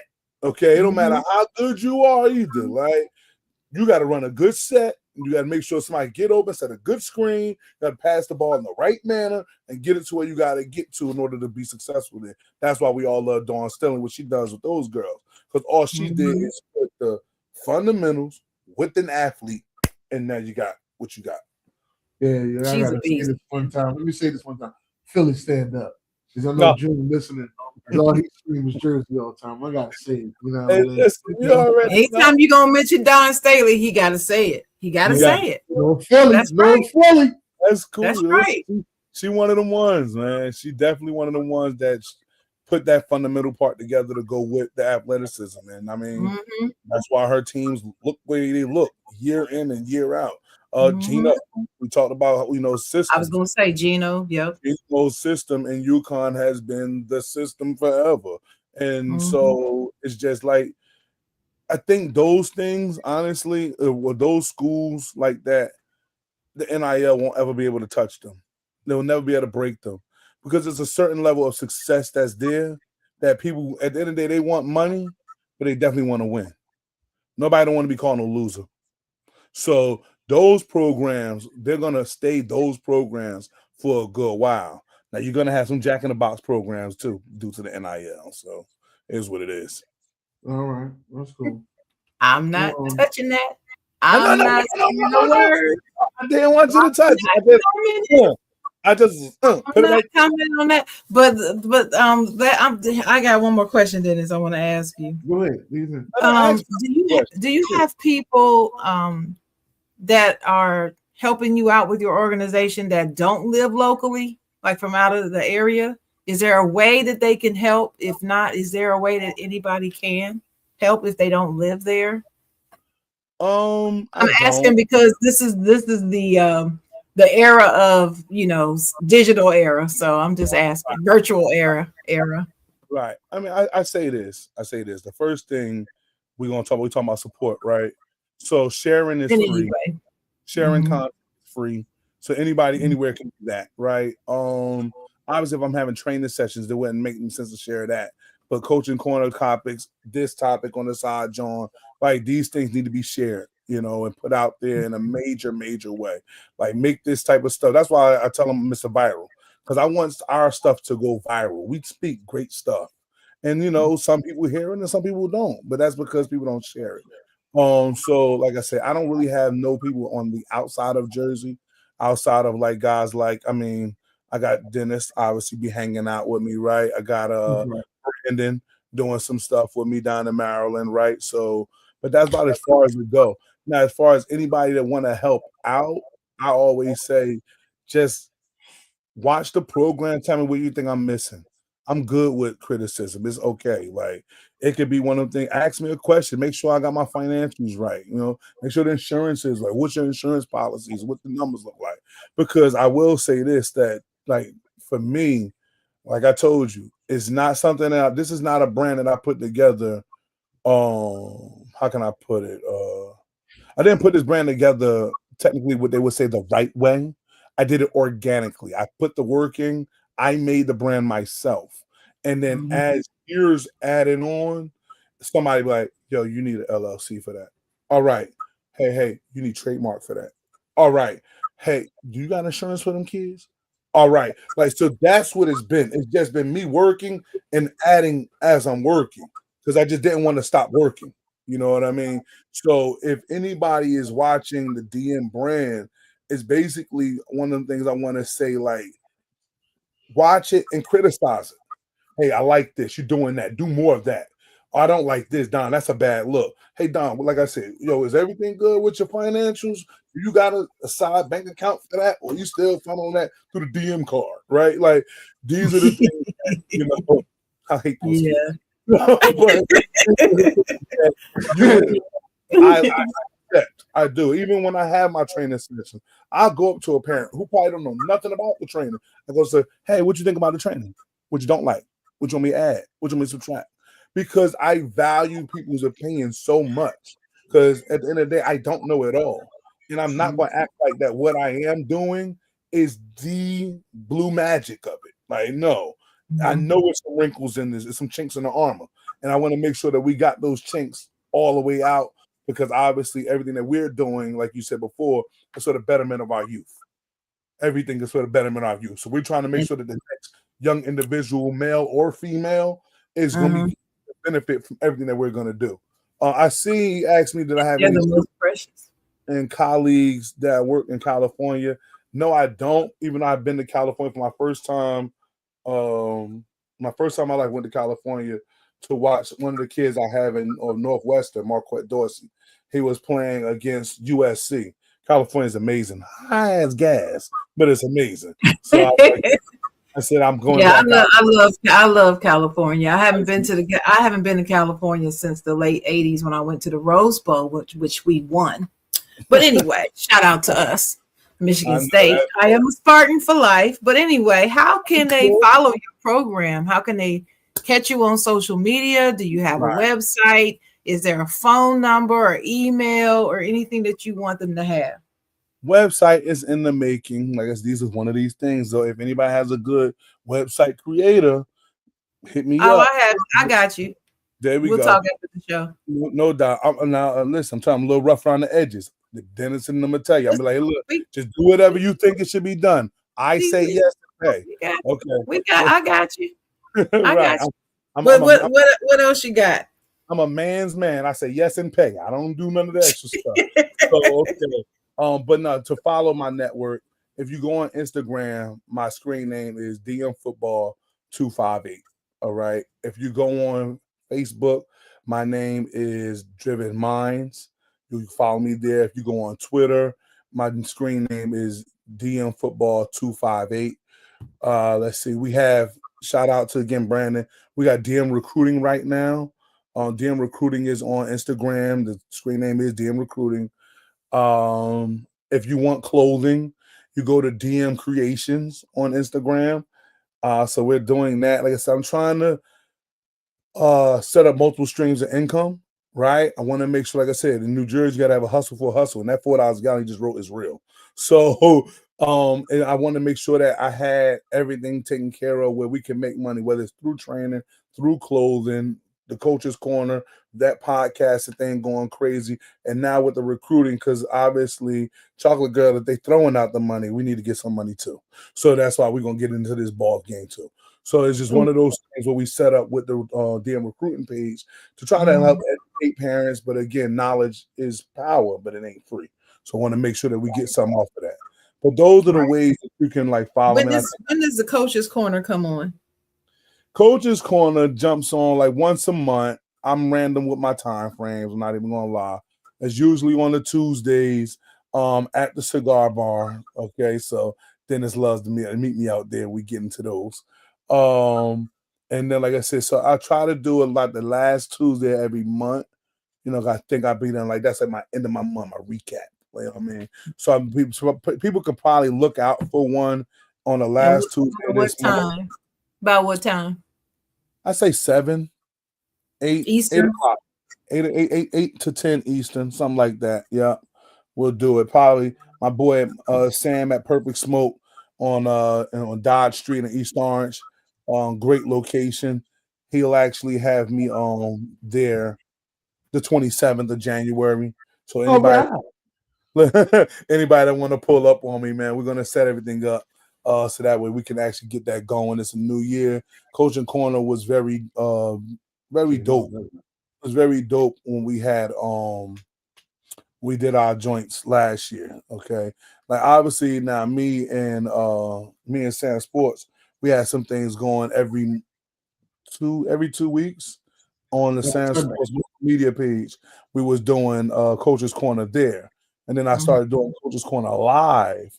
And that was really good. Like I said, I really enjoyed myself. I got to do more moms editions. I did one mom edition. That was cute. It was cute.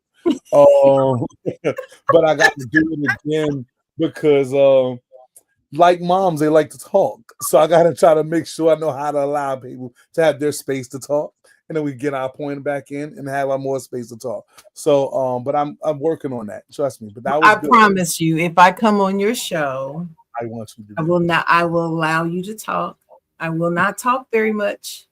But BJ will tell you when I do the show with them, with the fellas, I don't talk as much. Yeah, I don't, and I wait.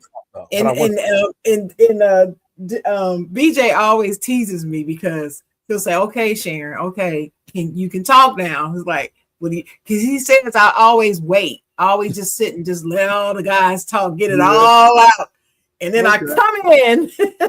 He's like, bang, right? Come on, say something, Sharon. So anyway. I love. Trust me, I love to get you to talk. Okay. A lot of the stuff that we hear comes out of male perspective a lot, right? Especially we're talking about sports.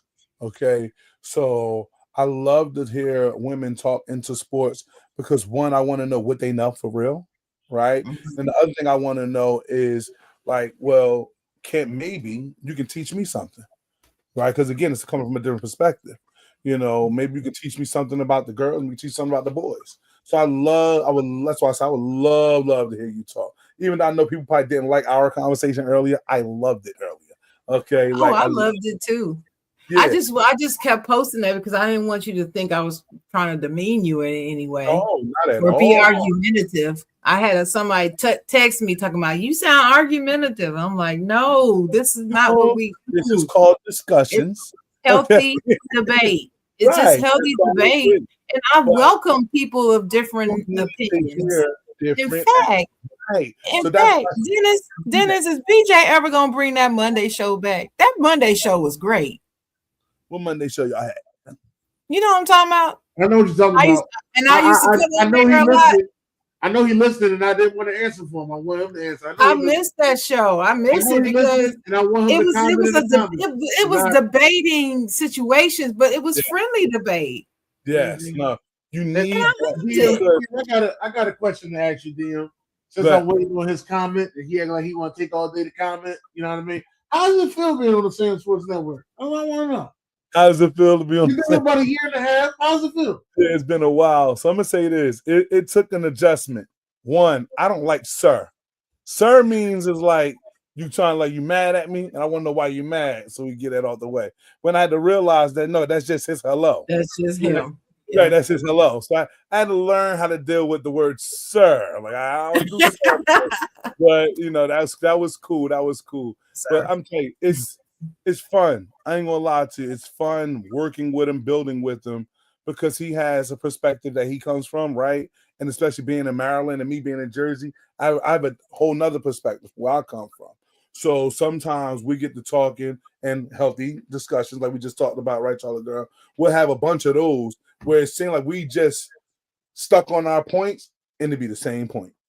But we won't know it's the same point until like, you know, the next day or something. He'd be like, no, saying the same thing, different way. Yeah, that's it. So that's how that goes with that, you know. So it's been cool. I mean, like to have a person that you can really like reach out to, talk, and then talk like, and then be like talk to him about regular life too. Like, yo, how's your day? How's your day, Don? Like that's cool too. So working on the Sandsport Network, I can't hold you, man. It's been dope. It's been really dope. It's actually opened up some doors for me in this whole world of just podcasting, knowing how to talk in front of the cameras and stuff like that.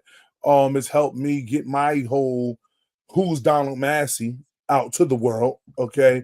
A lot of people just knew Coach Don. That's it, you know. So, and honestly, like this today, getting that interview off and telling my story. Like I'd love to tell my story. I do, because I understand that my story can help somebody.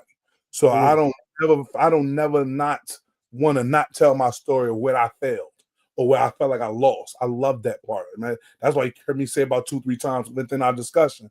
So, you know, he has allowed me to do that with this network. So I'm cool with it. I also be charging him to tell him that I need him to tighten this network up, though.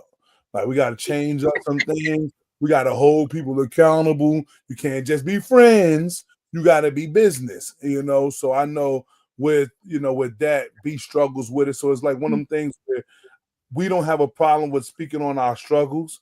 We don't have a problem with speaking on things that we need to fix, and we actually try to work on those things. So, you know, it's cool. But like I told you, the one thing that had me going, like that was burning my grits, that sir was burning my grits. I'm gonna tell you. But DM, at least you got to be on the network. You know, listen, and I'm mad about that because I remember you were saying that when you first got on the show. You like, I ain't even get on the network, so I don't know what's happening there. At least you in there. But go ahead, Dennis. I didn't mean to cut you off. Go ahead, Dennis. I'm gonna tell you what pissed me off, right? Mm-hmm. And mind you, I want to say this was not even 3 months in, okay, to the Sam Sports Network. I got fired. Then I start noticing I get fired a lot. So I start noticing I got fired within the first 3 months. I was like, who the fuck is you to fire me? Ain't no paycheck in. He was like, there's a check coming. I said, well, until it get here, nigga, I ain't fired. That's how it was. Like, fire me. Who the fuck is you? And I realized, no, have 90% of the fires I needed. I ain't gonna lie to you. Yeah. That's because you be acting up, Dennis. You be acting up. I be acting up. It shaped me up to be who I am today. And the one thing I like about him is he ain't no favoritism or nothing. He fired everybody. Yeah, everybody fired. Yeah, everybody's getting fired. Yeah. But he don't want nobody to go nowhere. Did he, fired everybody. did he rehire AB? Is he back there yet? Did he rehire AB? Always rehired. AB do more quit than he get fired. To be honest with you. He fired like 3 times a week. Yeah. Like I said to him, I said it's certain things that we do in the network. Everybody's shows that we're running and hosting and doing, like we have to be held to a standard, right? We have to be held accountable for why we're here. We can't just be doing it just to be doing it, right? We have to be doing this thing with an intent. And so, like I tell him all the time, like I don't care if my logo is the same logo all year. Next year it's got to be a different logo. We got to find a way to spark and jazz my stuff up. And even if it's not the logo, I need the intro to be different, just something. I like to keep up. I like to keep moving, right? And so I also want to make sure that I tell them too. I'll be like, yo, listen, yo, I don't like that such and such ain't in moving on this right here. We need to get that going. That's a good hit. We need to pump them up. So I just like the fact that I got somebody that I can talk clearly to, and it don't get looked at like, yo, you ain't got to say that. Right. But you could say we need to pump them up all you want to. Mm-hmm. But all the pumping in the world ain't going to get that balloon to blow up. That's all I'm saying. Then you pop it and you get rid of it. The balloon got a hole in it, ain't going to blow up. Then you pop it and get rid of it. You know what I mean? But it can't be dead balloons in the network. The only way it grows if everybody's working towards growth. Now, if you ain't working towards growth, we just wasting time. But then I tell them also, hey, listen, if we wasting time, you better be getting paid because you can't be wasting everything. You already know. I got fired, Joe. You know what I'm saying? I ain't get fired.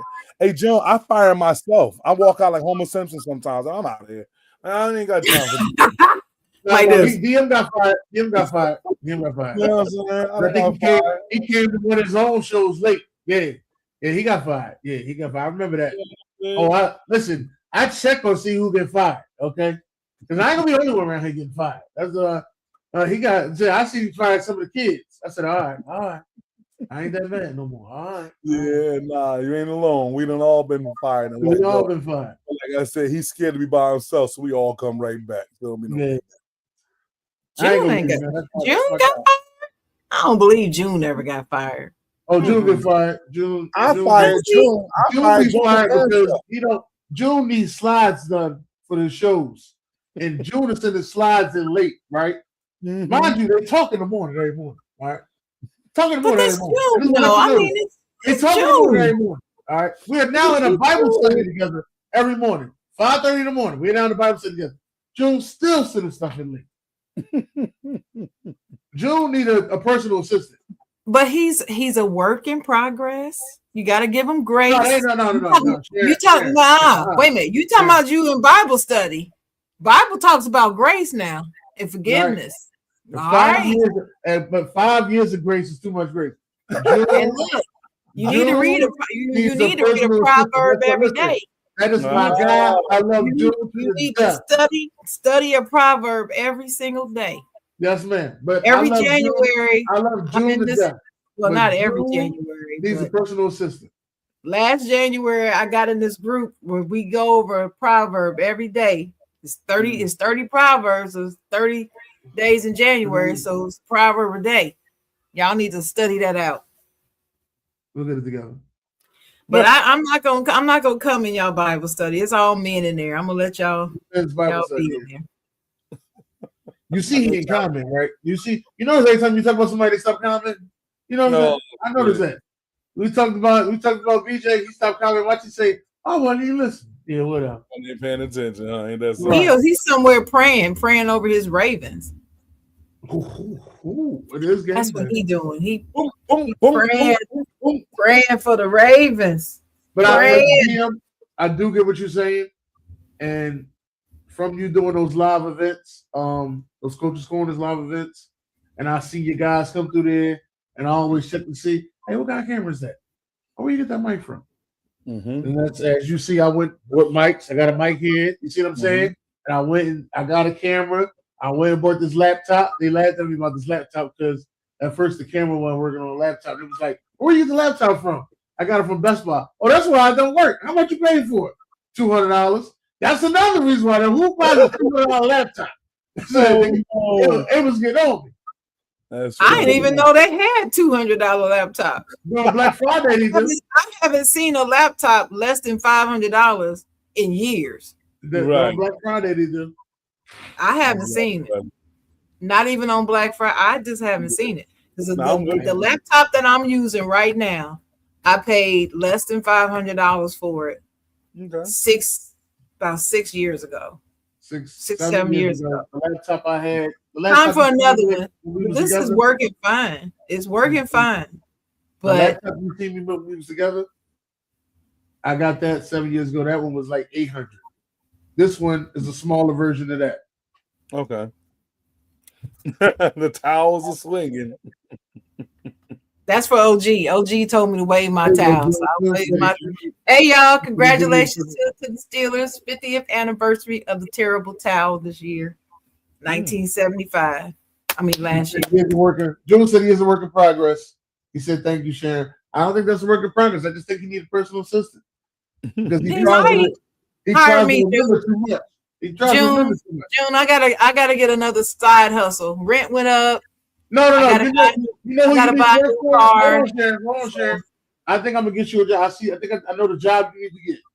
You need to be Natalie's Nunn, PR director of assistant, whatever it is.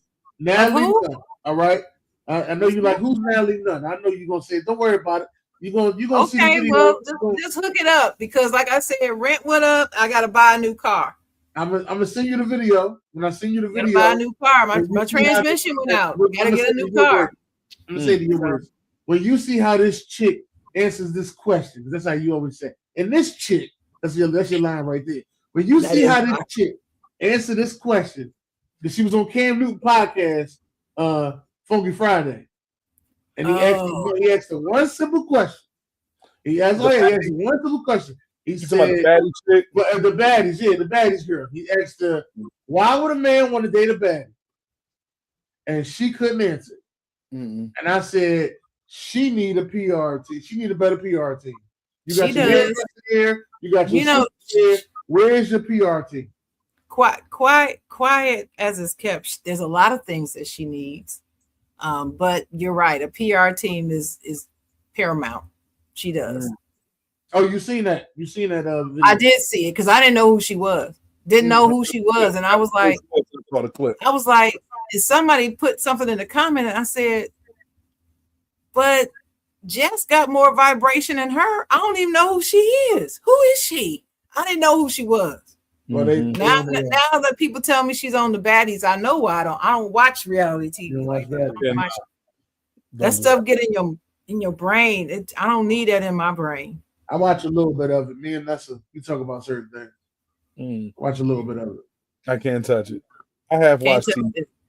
I don't even watch TV, man. Word is born. I don't know. I work. I do watch TV, but it's usually the Hallmark Channel or HGTV, or else it's a sport. It's a sport. I love watching sports. Yeah, that's it. So I will watch TV for sports. I'm an ESPN girl. I know a lot of people hate ESPN. I love ESPN. I still do. I watch it. Yeah. I'm trying to get into NBC Sports. I'm really trying because a whole lot of my folks is over there now.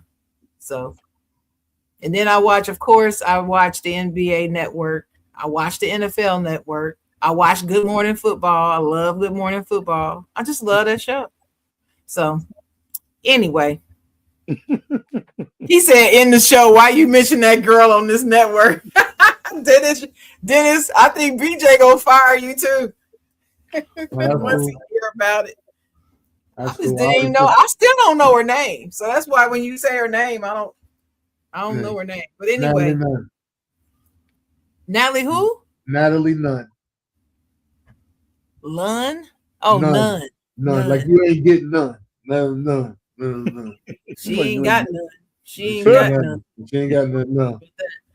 But anyway. But she got a pretty good hustle going. So I got to give her that.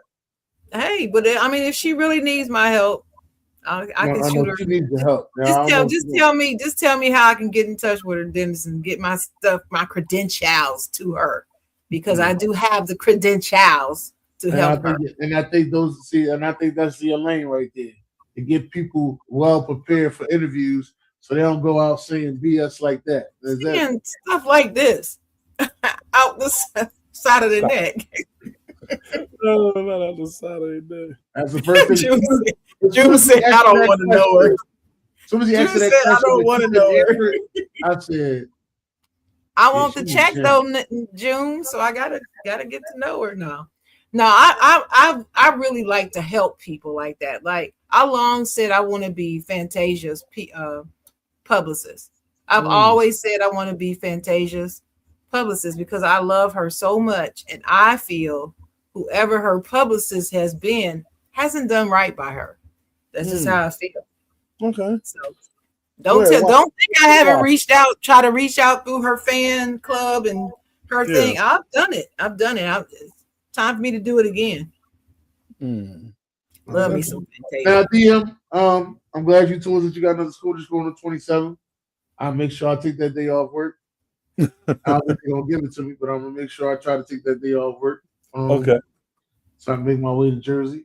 But besides that, how is it with this recruiting thing? Because you're going from school to school to school to school. Like I'm seeing you in Northwestern, and then you're back down at Rutgers, and then you're at Temple, and now you're in Virginia. Like, how did this come about? Through all that.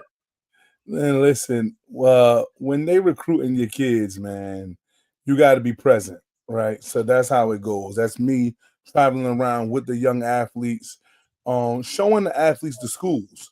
Like, you got some kids that just want to collect offers and offers and offers and don't even see the schools. So you got to take them to go see these schools. So that's what you get when you see me in the different places, as me taking the kid and the mom or dad, right, to see the school and talking about what does he be looking for at the school. Watch the attention that they give you at the school. Like, how are they allowing you to stand on the field, or do you got to go sit in the stands? Where in the stands are you sitting? Like, these are the things you have to know when it comes to recruitment, because this is their, how can we call it? This is them trying to get to know you. So you'll know how much they value you by the way they treat you. So, that's why I go to all of those types of setups. And like I said before, just to really kind of help educate the parents, to help them understand that, it's bigger than money. All right. Don't come over here asking them for no goddamn money. Come in here trying to say they're going to really take care of your kid. All right. Because if they ain't going to take care of your kid, guess what they're going to do? They're going to give you a little bit of bag. They're going to get the fuck away. So, you don't want the relationship to be that. You want the relationship to be, I value Don so much that, listen, man, I need you here. And being here is more than money. Is making sure that you develop as a man, develop as an athlete, you develop as a student in a major way. Like my young man, Marquette Dorsey, that goes to Northwestern. The one thing that his head coach, David Braun, said throughout the recruiting process was, when you graduate from Northwestern, you're going to graduate a better man. That was the best selling point out of every school. And this kid had 25 offers.